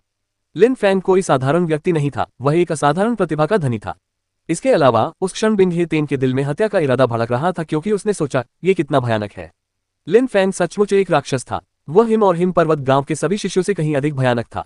अगर यूनहाई संप्रदाय का सफाया न हुआ होता तो लिन फैंग जैसा शिष्य गुरु की सहायता से और भी अधिक राक्षसी स्तर तक पहुंच जाता। उस आदमी को मरना ही था। कचरे का टुकड़ा! मो कांग लैन की क्रूर आवाज चिल्लाए और वह हमला करने के लिए आगे बढ़ा। उसी समय श्री हुओ भी उसके पीछे पीछे तेजी से बढ़े। उन्होंने उसे लिन फैंग पर हमला करने का मौका नहीं दिया। हालांकि मोकांग लैन जिस व्यक्ति की ओर दौड़ रही थी वह लिन फैंग बिल्कुल नहीं था, बल्कि वह गंजा नेता था। नहीं, गंजे नेता ने चीख मारी, मानो उसे अभी अभी पता चला हो कि क्या होने वाला है। उसका शरीर बुरी तरह कांप रहा था। उसने भागने की कोशिश की, लेकिन उसी क्षण लताएं उसके शरीर के चारों ओर लिप गईं और उसे जकड़ लिया। पलक झपकते ही वह लता एक खून चूसने वाले राक्षस में बदल गई, जो गंजे नेता का खून और मांस सोखने लगी। गंजे नेता का खून और मांस लताओं के जाल में बहता हुआ सीधे मोकांग लैन के शरीर में प्रवेश कर गया। भीड़ अचंभित थी और उनके दिल की धड़कनें तेज हो रही थीं। क्या गजब का हुनर था! मोकांग लैन की लताएं आश्चर्यजनक रूप से गंजे नेता के मांस, रक्त और शुद्ध ऊर्जा को सोख रही थी। गंजे नेता का चेहरा दर्द से विकृत हो गया था और वह भयभीत दिख रहे थे। उनका शरीर बुरी तरह कांप रहा था, लेकिन स्पष्ट था कि वे शक्तिहीन थे। हालांकि मोकांग लैन एक लालची राक्षस की तरह दिख रही थी जो मानव मांस का स्वाद लेने का आनंद ले रही थी। कोंडोर कैसल संगठन का हर सदस्य मोकांग लैन से बेहद डरा हुआ था। वे सब बुरी तरह कांप रहे थे। वह सचमुच एक दानव था। उनका महान नेता एक दानव था। अपने सबसे भयानक सपनों में भी उन्होंने उससे मिलने से पहले कभी कल्पना नहीं की थी कि ऐसी दुष्ट शक्ति भी मौजूद हो सकती है। क्षण भर में गंजे नेता का शरीर हड्डियों और चमड़ी के ढेर में बदल गया। जमीन पर केवल उसकी हड्डियां और चमड़ी ही बची थी। मोकांग लैन ने अपनी लताओं को वापस अपने शरीर में समेट लिया और उसी क्षण परमानंद से सराबोर होकर गहरी सांस ली। जानवर! लिन फैंग के चेहरे पर एकदम ठंडा भाव था। यूनहाई संप्रदाय के विनाश में मदद करने वाली मोकांग लैन ने आश्चर्यजनक रूप से ऐसी राक्षसी शक्तियां सीख ली थीं। उस दुष्ट कौशल ने साधक को रक्त, मांस और शुद्ध ऊर्जा को निगलने की शक्ति प्रदान की। एक बार जब ये सभी चीजें साधक के शरीर से निकाल ली गईं, तो वह चमड़ी और हड्डियों के ढेर में बदल गया। इसके अलावा मोकांग लैन ने बिना किसी झिझक के सब कुछ निगल लिया। ये कितना बुरा था! हालांकि साधक आमतौर पर मजबूत बनने के लिए लगभग सब कुछ करने को तैयार रहते थे, फिर भी वे अपने लिए कुछ सीमाएं तय करते थे। अन्यथा मनुष्य और पशु में क्या अंतर रह जाएगा? कई लोग इस तरह की बुरी विद्या के बारे में सोचकर ही घबरा जाते थे। बेशक ऐसे भी कई लोग थे जो इस बुरी विद्या को देखकर अचंभित रह जाते थे। अगर उन्हें कभी इसे प्राप्त करने का अवसर मिलता तो वे इसे सीखने और अभ्यास करने के लिए बहुत उत्सुक होते। ये साधना का संसार था, यहाँ केवल शक्ति ही मायने रखती थी और उसकी भी एक कीमत होती थी। मोकांग लैन ने लिन फैंग की ओर दुष्ट निगाहों से देखते हुए हंसते हुए कहा, चिंता मत करो, मैं बुरे आदमी को निगल जाऊंगी और फिर तुम्हारी बारी आएगी। अपनी बात समाप्त करने के बाद उन्होंने श्री हुओ की ओर देखा। श्री हुओ सतर्क रहे। मोकांग लैन की दुष्टतापूर्ण क्षमता बेहद विकृत थी। श्री हुओ को बहुत सावधान रहना पड़ा। लिन फैंग, यहाँ से थोड़ा दूर हट जाओ, श्री हुओ ने कहा। तभी अचानक उनका शरीर आग के छोटे छोटे गोलों से घिर गया। वे तीव्र ताप से जल रहे थे और उनके शरीर के चारों ओर घूम रहे थे। उस क्षण वे दुबले पतले और सुस्त नहीं लग रहे थे, बल्कि अग्नि के देवता की तरह दिख रहे थे। इन चमकीले और तेजस्वी अग्निगोलों में शुद्ध ची ऊर्जा के अंश समाहित थे। ठीक है, लिन फैंग ने सिर हिलाते हुए कहा। वह पीछे हट गया। लिन फैंग पहले या दूसरे स्तर के जुवानची के साधकों को तो हरा सकता था, लेकिन तीसरे स्तर के साधक उसके लिए बहुत कठिन थे। वह इतना शक्तिशाली नहीं था, इसलिए उसे खुशी थी कि श्री हुओ उसके लिए लड़ने के लिए वहां मौजूद थे। हम तीसरी जुवानची परत, ये तो बड़ा स्वादिष्ट भोजन होगा, मो कांगलैन ने शैतानी मुस्कान के साथ कहा। उसके शरीर से 2 लताएं निकलीं और श्री हुओ की ओर बढ़कर उन्हें जकड़ने लगीं। तभी श्री हुओ के हाथों में 2 अग्निगोले प्रकट हुए। उन्होंने अपने दोनों हाथ ऊपर उठाए और ये दोनों अग्निगोले 2 अजगरों में बदल गए, जिन्होंने तुरंत वातावरण पर हमला करते हुए सीधे इन लताओं की ओर बढ़ना शुरू कर दिया। हैरानी की बात यह थी कि अग्नि अजगरों के संपर्क में आते ही लताएं जलने लगीं। दूसरी ओर बिंगे तेन भी हमला कर रहा था। हवा में बर्फ के टुकड़े उड़ रहे थे और धीरे धीरे जमीन पर बर्फ और पाला जम रहा था। यह उसकी बर्फ और हिम की दुनिया की क्षमता ही थी, जिसने वास्तव में वातावरण को बर्फ और हिम की दुनिया में बदल दिया था। हालांकि उस भयानक ठंड का मेन किंग पर जरा भी असर नहीं हुआ, उसे ठंड नहीं लगी। दरअसल उस हमले का उल्टा असर हुआ और मेन किंग को सुखद और ताजगी का एहसास हुआ। वह पवित्र और निर्मल लड़की किसी दिव्य प्राणी जैसी लग रही थी। मेन किंग बर्फ की विशेषज्ञ थी। बर्फ और हिम ऊर्जा उसे कैसे प्रभावित कर सकती थी, इससे तो वह और भी मजबूत हो जाती थी। जमी हुई धरती, बिंग हे तेंग ने धीमी आवाज में कहा।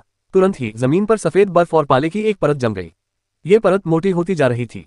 पूरा वातावरण एक जमी हुई दुनिया में बदल गया था। कितना ठंडा, भीड़ कांप रही थी। बर्फ और हिम पर्वत गांव के लोग बर्फ और हिम से संबंधित कौशल का उपयोग करने में माहिर थे। जाहिर है, ये सिर्फ एक अफवाह नहीं थी कि फ्रोजन वर्ल्ड का कौशल बेहद शक्तिशाली था। मेन किंग की आकृति पलक झपकते ही गायब हो गई। उसने बड़ी खूबसूरती से हवा में छलांग लगाई। तुरंत बाद वातावरण में एक धमाके की आवाज गूंजी। जिस बर्फ पर वह खड़ी थी वह फट गई। उसी क्षण जमीन से कई बर्फ के टुकड़े ऊपर उठ गए। सभी लोग अपनी आंखें सिकोड़ रहे थे। बिंग हे तेंग ने जमीन से बर्फ की डंडियां फूटवा दी। उसने मेन किंग के पैरों के नीचे की जमीन से बर्फ का इस्तेमाल करके अचानक हमला किया। कितना चालाक तरीका था। स्वर्गीय बर्फ, बिंग हे तेंग ने अपने दोनों हाथ हिलाते हुए कहा। बर्फ और हिमपात से आकाश ढक गया था। ऐसा लग रहा था मानो सब कुछ बर्फ और हिमपात में बदल गया हो। अनंत हिमपात, मेन किंग ने कहा। तुरंत ही हवा में बर्फ की एक परत प्रकट हो गई। पलक झपकते ही उसका और बिंग हे तेंग दोनों का शरीर हिमपात से ढक गया। वातावरण में एक अंतहीन ठंडक छा गई, जिससे हर कोई कांप उठा। लिन फैंग उन 2 लड़ाइयों को देख रहा था, जिनमें जुबान क्यू स्तर के 4 साधक एक दूसरे से लड़ रहे थे। श्री हुओ और मोकांगलैन दोनों ही जुबानची की तीसरी परत को पार कर चुके थे। इसके अलावा दोनों को काफी अनुभव था। अपनी अपनी उम्र को देखते हुए वे साधना जगत में वरिष्ठ माने जाते थे। श्री हुओ के 2 अग्निगोले उनकी हृदय गति के साथ हवा में लहरा रहे थे। मोकांगलैन की लताएं श्री हुओ के अग्निगोलों तक नहीं पहुंच पा रही थी। मोकांगलैन के लिए श्री हुओ को हराना बहुत मुश्किल होगा।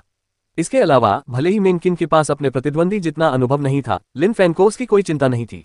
उसका शरीर शक्तिशाली बर्फीली ऊर्जा से भरा हुआ था। भला वह बर्फ और पाले से कैसे डर सकती थी।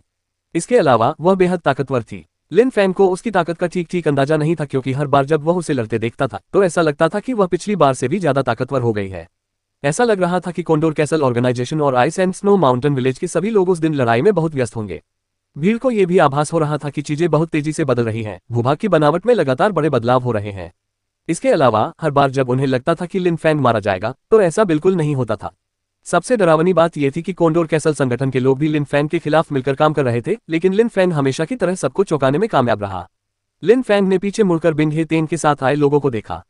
उसके चेहरे पर एक ठंडी और दुष्ट मुस्कान दिखाई दी। इन लोगों में से कोई भी जुबान क्यों इस स्तर पर नहीं था। जब इन लोगों ने देखा कि लिन फैंग उन्हें देख रहा है तो उनके चेहरे के भाव एकदम सख्त हो गए। तुरंत बाद एक ठंडी ऊर्जा ने उनके शरीर को घेर लिया। लिन फैंग उन्हें मारना चाहता है। सफेद घोड़ों पर सवार इन लोगों के दिल जोर से धड़कने लगे। लिन फैंग ने जुबानची स्तर के एक साधक को हरा दिया था। उनसे लड़ना उनके लिए बहुत खतरनाक था।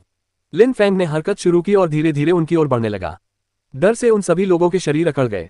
तुम क्या करने की योजना बना रहे हो? बर्फ और हिम पर्वत गांव के एक सदस्य ने लिन फैंग से पूछा।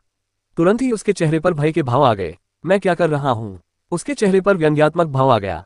ये सभी लोग उसे मारने के एकमात्र उद्देश्य से इतनी लंबी दूरी तय करके आए थे और अब वे उससे पूछ रहे थे कि वह क्या करने की योजना बना रहा है। ये लोग उसे मारना चाहते थे, इसलिए स्वाभाविक रूप से लिन फैंग ने बदले में उन्हें मारने की योजना बनाई थी। अब किसी ने भी कोई निरर्थक बात नहीं की। लिन फैंग के शरीर के पीछे एक विशाल और गर्जना करती हुई बैंगनी झील दिखाई दी जो हवा में तैर रही थी। यह अच्छा नहीं लग रहा। जब बर्फ और हिम पर्वत गांव के लोगों ने बैंगनी आत्मा को प्रकट होते देखा तो उनके चेहरे के भाव पूरी तरह बदल गए। लिन फैंग की आत्मा में जुबानची स्तर के साधक को जकड़ने की शक्ति थी, इसलिए ये स्पष्ट रूप से उनके खिलाफ इस्तेमाल करने के लिए पर्याप्त शक्तिशाली थी। उन्होंने अपने घोड़ों को मोड़ा और वहां से जाना चाहा। उनका पलटवार करने का कोई इरादा नहीं था। लिन फैंग ने ठंडी मुस्कान बिखेरी और अपनी आत्मा को हवा में उछाल दिया। अनगिनत छोटे बैंगनी सांप निकले और बिजली की गति से हमला कर दिया। पलक झपकते ही उन छोटे सांपों ने उनके शरीर को जकड़ लिया और तुरंत ही बैंगनी झील ने उन्हें निगल लिया।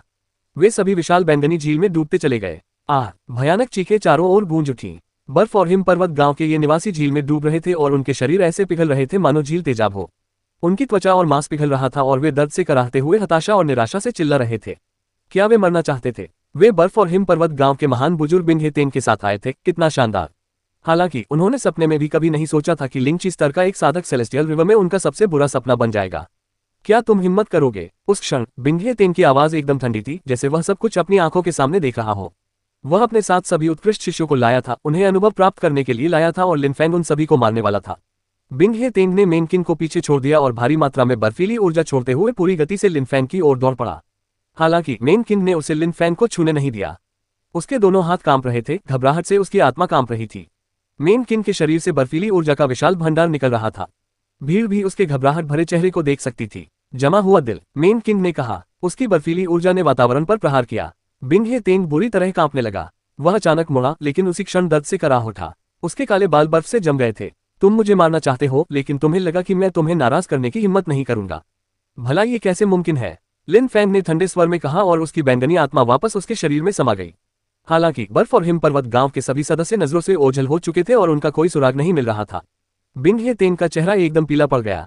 उसके चेहरे पर जानलेवा इरादा साफ झलक रहा था। हालांकि उस समय वह मेनकिन से लड़ रहा था। तुरंत बाद उसका जानलेवा इरादा और भी तीव्र हो गया।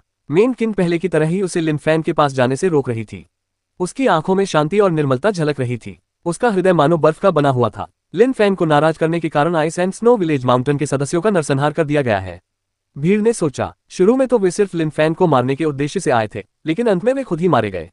उसके बाद बिंघे तेंग ने लिनफेंग को मारने की कोशिश की, लेकिन उसी क्षण मेनकिन ने उसे घायल कर दिया। इसके अलावा उसके सभी सबसे उत्कृष्ट शिष्य मारे जा चुके थे। लिनफेंग को नाराज करने के लिए केवल ice and snow mountain village को ही दंडित नहीं किया गया था, कोंडोर कैसल ऑर्गेनाइजेशन को भी इसका खामियाजा भुगतना पड़ा था। कोंडोर कैसल संगठन के दोनों उपनेता जुवान क्यूई क्षेत्र में मौजूद थे। पहला व्यक्ति रेस्तरां में दाखिल हुआ और मारा गया। उसने ये भी नहीं देखा कि उसकी मृत्यु कैसे हुई। फिर गंजे नेता को लिनफेंग ने हरा दिया और दुखद परिस्थितियों में उसकी मृत्यु हो गई, जिससे वह मोकांगलैंड के राक्षसी शरीर के लिए साधना का स्रोत बन गया। उस क्षण कोंडोर कैसल संगठन के सदस्य भयभीत हो गए। शायद कल उनका समूह सेलेस्टियल रिवर में केवल एक स्मृति बनकर रह जाएगा। ये सब इसलिए हो रहा था क्योंकि उन्होंने लिंग क्यूई क्षेत्र के एक युवक लिनफेंग को मारने की कोशिश की थी। जिसने भी उसे नाराज किया, उसकी मौत हो गई। वह एक अद्भुत प्रतिभावान व्यक्ति था। उसने हाओ युए संप्रदाय के सर्वश्रेष्ठ शिष्य लिंग युए की एक भुजा लगभग काट ही डाली थी, क्योंकि लिंग युए ने उसके सामने तलवार चलाई थी। उसने तलवारबाज के अपने कौशल पर लिंग युए के आत्मविश्वास को पूरी तरह से चकनाचूर कर दिया था। लिनफेंग किसी दुष्ट देवता के समान था। युद्ध गतिरोध में जारी रहा। मोकांगलैंड और श्री हुआओ के बीच का मुकाबला कठिन और भयंकर था। एक दुष्ट ऊर्जा और एक अग्नि ऊर्जा एक दूसरे पर आक्रमण कर रही थी, लेकिन लड़ाई बेहद बराबरी की लग रही थी। ये कहना मुश्किल था कि कौन जीतेगा। मोकांगलैंड की कुशलताएं बेहद प्रभावी थीं। श्री हुओ की कुशलताएं सटीक थीं। बिंघे तेंग का साधना स्तर मेनकिन से कहीं अधिक था, लेकिन उसकी युद्ध शक्ति सभी अपेक्षाओं से कहीं अधिक थी। इसके अलावा कुछ क्षण पहले ही उसने मेनकिन की ओर पीठ कर ली थी, जिसके कारण मेनकिन के हमले से वह घायल हो गया। बिंघे तेंग मेनकिन के विरुद्ध कुछ भी नहीं कर सका। कोंडोर कैसल संगठन के सदस्यों की बात करें तो वे लिनफेंग के पास नहीं जाना चाहते थे। वे उसका ध्यान आकर्षित करने की हिम्मत नहीं करते थे। उसकी बैंगनी आत्मा बेहद भयानक थी। वह लोगों को निगल सकती थी और फिर उन्हें पिघलाकर राख कर सकती थी। ये कितना भयावह था। लगता है लिनफेंग आज नहीं मरेगा, भीड़ ने सोचा। वह इतना ताकतवर था कि बिंघे तेंग और मोकांगलैंड, जो दोनों मिलकर लड़ रहे थे, उसे मार नहीं पाए। क्या यह उसकी किस्मत का खेल था, या फिर इसलिए कि वे उसे मारने के लिए काफी ताकतवर नहीं थे? श्री हुओ और मेनकिन दो सबसे शक्तिशाली विरोधियों का सामना कर सकते थे, वहीं प्रतिभाशाली और बलवान लिनफेंग निचले स्तर के जुबान क्यूई साधकों से लड़ने से नहीं डरते थे, इसलिए प्रभावशाली समूहों से संबंधित सभी विरोधी उन्हें छू भी नहीं सकते थे। जब भीड़ स्थिति का विश्लेषण कर रही थी, तभी दूर क्षितिज पर एक सफेद पालकी दिखाई दी। उस सफेद पालकी पर एक महिला बैठी थी, जिसके चेहरे पर महीन जालीदार कपड़ा लिपटा हुआ था। 4 लोग उस पालकी को उठा रहे थे। उसी समय उस पालकी के पीछे कई लोग पूरी रफ्तार से दौड़ रहे थे। उनके पैरों की उंगलियां ही जमीन को छू रही थीं। वे इतने सुंदर दिख रहे थे कि जरा भी जल्दी में नहीं लग रहे थे। ऐसा लग रहा था मानो वे जमीन से ऊपर तैर रहे हों, जिससे भीड़ को एक अवास्तविक सा एहसास हो रहा था, मानो यह कोई सपना हो। पलक झपकते ही परछाइयों का वह समूह युद्ध स्थल पर पहुंच गया। हालांकि वे युद्ध में शामिल नहीं हुए। भीड़ स्तब्ध रह गई। ये लोग कौन थे और इस बार वे क्या चाहते थे? हालांकि भीड़ में मौजूद लैन जियाओ चौंक गई। उसकी परछाई पलक झपकते ही पालकी के सामने आ गिरी। फिर उसने उस महिला से कहा, आंटी यून, आप यहाँ क्यों आए हैं? आंटी यून ने अपनी महीन पट्टी हटाई और एक सुंदर परिपक्व महिला का चेहरा सामने आया। वह शालीन और कुलीन, साथ ही साथ शांत और उदासीन भी लग रही थी। वह अन्य लोगों से इतनी श्रेष्ठ थी कि कुछ लोग उनकी ओर देखने की हिम्मत भी नहीं करते थे। मैं कुछ समस्याएं सुझाने आई हूं, आंटी यून ने मुस्कुराते हुए कहा। तुरंत बाद उन्होंने लिनफेंग की ओर देखा, जो उनकी ओर देखकर आश्चर्यचकित लग रहा था। वह महिला देखने में जवान नहीं लग रही थी, लेकिन उसकी त्वचा बेहद खूबसूरत थी। इसके अलावा वह बेहद शालीन दिख रही थी और उसकी ताकत असाधारण लग रही थी।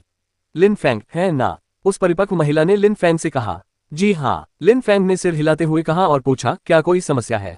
एक समस्या है, उस परिपक्व महिला ने सिर हिलाते हुए कहा और आगे बोली। लिन फैंग, पिछली बार ड्रीम पवेलियन में आपको एक प्राचीन कड़ाही मिली थी, वह आपके किसी काम की नहीं है और हम उसे वापस लेना चाहते हैं। हम आपको आपके पवित्रता पत्थर वापस दे देंगे, कैसा रहेगा? प्राचीन ड्रैगन कड़ाही। लिन फैंग स्तब्ध रह गया। ये लोग प्राचीन ड्रैगन कड़ाही के कारण आए थे। लिन फैंग को एक बुरा एहसास हुआ। वह महिला ड्रीम पवेलियन के नाम से बोल रही थी, जाहिर है वह प्रबंधन टीम की सदस्य थी। सभी उम्मीदों के विपरीत वह ड्रैगन कड़ाही के कारण आई थी। शायद उसे पता चल गया था कि यह किस प्रकार की वस्तु है। नीलामी के दायरे में ऐसा कोई नियम नहीं है कि किसी भी परिस्थिति में सामान वापस करना ही पड़े। लिन फैंग ने अपने वार्ताकार की ओर देखते हुए उदासीन स्वर में कहा। वह स्पष्ट रूप से कड़ाही सौंपने को तैयार नहीं था। भीड़ भी अचंभित थी। लिन फैंग सही था, आखिर नीलामी करने वालों को कब से यह अधिकार मिल गया कि वे लोगों से जीती हुई वस्तुएं लौटाने को कहें? यह असंभव था। लिन फैंग ने सबसे ऊंची बोली लगाकर वह कड़ाही जीत ली थी, जो अब उसकी थी। कहानी संदिग्ध थी। नुकसान की भरपाई के लिए मैं आपको इसके बदले दुगने शुद्धता पत्थर दे सकती हूँ, आंटी यून ने धैर्य और शांत स्वर में कहा। दुगुनी कीमत? क्या प्राचीन ड्रैगन कड़ाही की कीमत केवल 4000 मध्यम गुणवत्ता वाले शुद्धता पत्थरों के बराबर थी? यह 10 प्राचीन कड़ाही में से एक थी। यह अनमोल थी, यह एक असली खजाना थी। कोई जरूरत नहीं, मुझे पवित्रता के पत्थरों की जरूरत नहीं है, मुझे तो कड़ाही बहुत पसंद है, लिन फैंग ने बेपरवाही से कहा। कड़ाही उसकी थी, उसे सफाई देने की जरूरत नहीं थी। लिन फैंग, तुमने वह कड़ाही 2000 में खरीदी थी, अब मैं तुम्हें 10,000 दूंगी और तुम मुझे वापस कर देना, आंटी यून ने आगे कहा। मैंने कहा कि मुझे अपना कड़ाहा पसंद है और आप चाहे कितने भी पवित्रता के पत्थर पेश करें, मैं इसे नहीं बदलूंगा, लिन फैंग ने सख्त और दृढ़ स्वर में कहा, जिससे महिला के चेहरे पर एक अजीब भाव आ गया। आंटी यून, क्या हुआ? लेन जियाओ ने कहा, जिसे महसूस हो रहा था कि कुछ गड़बड़ है। ऐसा लग रहा था कि आंटी यून और लिन फैंग के बीच कुछ बुरा होने वाला है। जियाओ जियाओ, इसका तुमसे कोई लेना देना नहीं है, आंटी यून ने बेपरवाही से कहा। तुरंत बाद उन्होंने लिन फैंग की ओर फिर से देखा और कहा, वह कड़ाही तुम्हारे किसी काम की नहीं है, लेकिन हमें उसकी जरूरत है। मुझे उम्मीद है कि तुम उसे ड्रीम पवेलियन को सौंप दोगे, हम तुम्हारे बहुत आभारी होंगे। लिन फैंग ने पहले की तरह ही अपना सिर हिलाया। अंततः महिला का धैर्य भी टूट गया। उसके शरीर के चारों ओर एक ठंडी ऊर्जा प्रकट हुई, जिससे लिन जियाओ कांप उठी। कितनी बड़ी त्रासदी है, तुम्हें अच्छे और बुरे में फर्क करना नहीं आता, आंटी यून ने धीमी आवाज में कहा। वह देख सकती थी कि लान जियाओ के चेहरे पर आने वाली घटना के कारण उदासी छाई हुई थी, लेकिन लिन फैंग दूसरों की दयालुता को नहीं पहचानती थी। अगर मुझे वह चीज हर हाल में चाहिए तो क्या होगा? आंटी यून ने पूछा। लिन फैंग हैरान रह गया। फिर उसने ठंडे लहजे में कहा, ड्रीम पवेलियन उन चीजों को बेचता है जिन्हें दूसरे लोग नीलामी के लिए रखते हैं। आप ड्रीम पवेलियन तो बस बेचने का काम संभालते हैं। मैंने एक चीज हासिल की और आपने पवित्रता के पत्थर मालिक को दे दिए, लेकिन अब आप मेरे पास आकर ड्रीम पवेलियन की तरफ से कड़ाही मांग रहे हैं, इसका क्या मतलब है? जब उस महिला ने लिन फैंग की बात सुनी तो वह विचलित रही। उसने ठंडे स्वर में कहा, मैं बस इतना कह रही हूं कि तुम्हें प्राचीन कड़ाही सौंपनी होगी, वरना तुम्हें पछतावा होगा, इसके परिणाम भयानक होंगे। जब भीड़ ने उस महिला की बात सुनी तो वे चकित रह गए। लिन फैंग के लिए एक के बाद एक मुसीबतें आ रही थी। उसे पुरानी समस्याओं को सुझाने का समय भी नहीं मिल रहा था और नई समस्याएं पहले ही उत्पन्न हो रही थी। ड्रीम पवेलियन भी आश्चर्यजनक रूप से लिन फैंग के खिलाफ लड़ना चाहता था, लेकिन इन लोगों की ताकत कोंडोर कैसल संगठन की तुलना में कहीं अधिक भयावह थी। ड्रीम पवेलियन के लोग इतने बेशर्म कब से हो गए? श्री हुओ ने मजाक में कहा। उनके हाथ से अभी भी आग के गोले निकल रहे थे और उनके चारों ओर घूम रहे थे। उन्होंने मो कांगलैन को पीछे छोड़ दिया और लिन फैंग की ओर वापस चले गए। वे आंटी यून को घूर रहे थे। मुझे नहीं पता था कि ड्रीम पवेलियन इतना लालची है।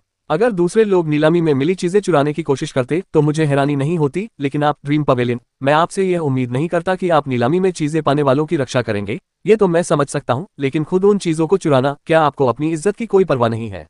श्री हुआ की बात सुनकर कई लोगों ने दबे स्वर में सहमति जताई। वास्तव में इन लोगों का व्यवहार कुछ ज्यादा ही अतिरंजित था। वह खजाना उनकी नीलामी में प्राप्त हुआ था, उन्हें अपने ग्राहकों से चोरी करने की कोशिश करने के बजाय अपनी प्रतिष्ठा की रक्षा करनी चाहिए। हा, मो कांगलैन हंस पड़ा। उसने आंटी यून की तरफ देखा, शैतानी मुस्कान के साथ बोला, मरने के बाद ये लोग बेशर्म हैं या नहीं, इससे तुम्हें कोई फर्क नहीं पड़ेगा, बकवास करना बंद करो। क्या तुमने उसकी बात सुनी? आंटी यून ने लिन फैंग से ठंडे लहजे में कहा। मैं तुम्हें मारना नहीं चाहती, अगर तुम मेरी बात मानकर कड़ाही मुझे सौंप दोगे तो मैं दखल नहीं दूंगी, लेकिन अगर नहीं तो। आंटी यून, लेन जियाओ चिल्लाई, जिसका चेहरा पीला पड़ गया था। आंटी यून पहले तो लिन फैंग से दोस्ती करना चाहती थी, लेकिन उस समय वह हैरानी से लिन फैंग को अपना दुश्मन बना रही थी और उसे जान से मारने की धमकी दे रही थी। जियाओ, मैंने तुम्हें पहले ही बता दिया है कि इन सब बातों से तुम्हारा कोई लेना देना नहीं है, आंटी यून ने ठंडे स्वर में कहा। लेन जियाओ ने अपने होंठ दबाए और चुप रही। कोंडोर कैसल संगठन और बर्फ और हिम पर्वत गांव लिन फैंग को छू भी नहीं पाए थे। क्या ऐसा हो सकता है कि आखिरी समूह होकर दिखाए जो बाकी लोग नहीं कर पाए? लान जियाओ के लिए स्थिति स्पष्ट थी। अगर आंटी यून लिन फैंग के खिलाफ लड़ती हैं, तो यह एक तरफा लड़ाई उनके पक्ष में होगी और लिन फैंग के पास संयुक्त सेना से बचने का कोई मौका नहीं होगा। उसी क्षण मेन किंग और बिंघे तेंग ने लड़ना बंद कर दिया और मेन किंग वापस लिन फैंग के पास चली गई। लिन फैंग के चेहरे पर एकदम भावहीनता छाई हुई थी। सेलेस्टियल रिवर में लिन फैंग को लगातार धमकियों का सामना करना पड़ रहा था। ये सभी लोग प्रभावशाली और शक्तिशाली थे, इसीलिए वे लिन फैंग को जितना चाहें उतना धमका सकते थे, क्योंकि उसकी ताकत अभी भी इन शक्तिशाली समूहों को रोकने के लिए पर्याप्त नहीं थी। अगर लिन फैंग वाकई बेहद शक्तिशाली होता तो भला कौन उससे इस तरह बात करने की हिम्मत करता। वे तो नीलामी में हासिल किए गए उसके खजाने को भी चुराना चाहते थे। बहुत बढ़िया, लिन फैंग ने आंटी यून की ओर देखते हुए कहा। उसके चेहरे पर एक शैतानी मुस्कान आ गई और उसने ठंडे स्वर में कहा, तुम बहुत ताकतवर हो, इसलिए तुम्हें लगता है कि तुम जब चाहो मुझे धमका सकती हो। अगर मैंने तुम्हें तुम्हारी मनचाही चीज नहीं दी तो तुम मुझे मार डालोगी। तुम्हें पूरा यकीन है कि प्राचीन कड़ाही तुम्हारी ही है ना? आंटी यून ने भौहें चढ़ाकर देखा कि लिन फैंग की मुस्कान और भी ज्यादा शैतानी होती जा रही है, और फिर उसने कहा, सबने उसकी बातें साफ साफ सुन ली हैं। अब आप सब जान गए होंगे कि ड्रीम पवेलियन के लोग कितने बेशर्म हैं। हैरानी की बात है कि वे उस प्राचीन कड़ाही को चुराना चाहते हैं जो मैंने उनके प्रतिष्ठान से प्राप्त किया था। आंटी यून अवाक रह गई और फिर ठंडे स्वर में बोली, चुप रहो, चुप रहो। तुम मुझे जान से मारने की धमकी देते हो और अब चाहते हो कि मैं इस बारे में चुप रहूं। क्या तुम्हें लगता है कि मेरे मरने के बाद वह कड़ाहा अपने आप तुम्हारा हो जाएगा? तुम भोले, मूर्ख और बिल्कुल बेवकूफ हो, लिन फैंग ने बेपरवाही से मुस्कुराते हुए कहा। फिर उसने अपनी पूरी ताकत से चिल्लाते हुए कहा, मुझे एक प्राचीन कड़ाही मिली है जो आश्चर्यजनक रूप से कहानियों में वर्णित 10 पौराणिक कड़ाही में से एक है। ये प्राचीन कड़ाही वास्तव में स्वर्गीय ड्रैगन की कड़ाही है।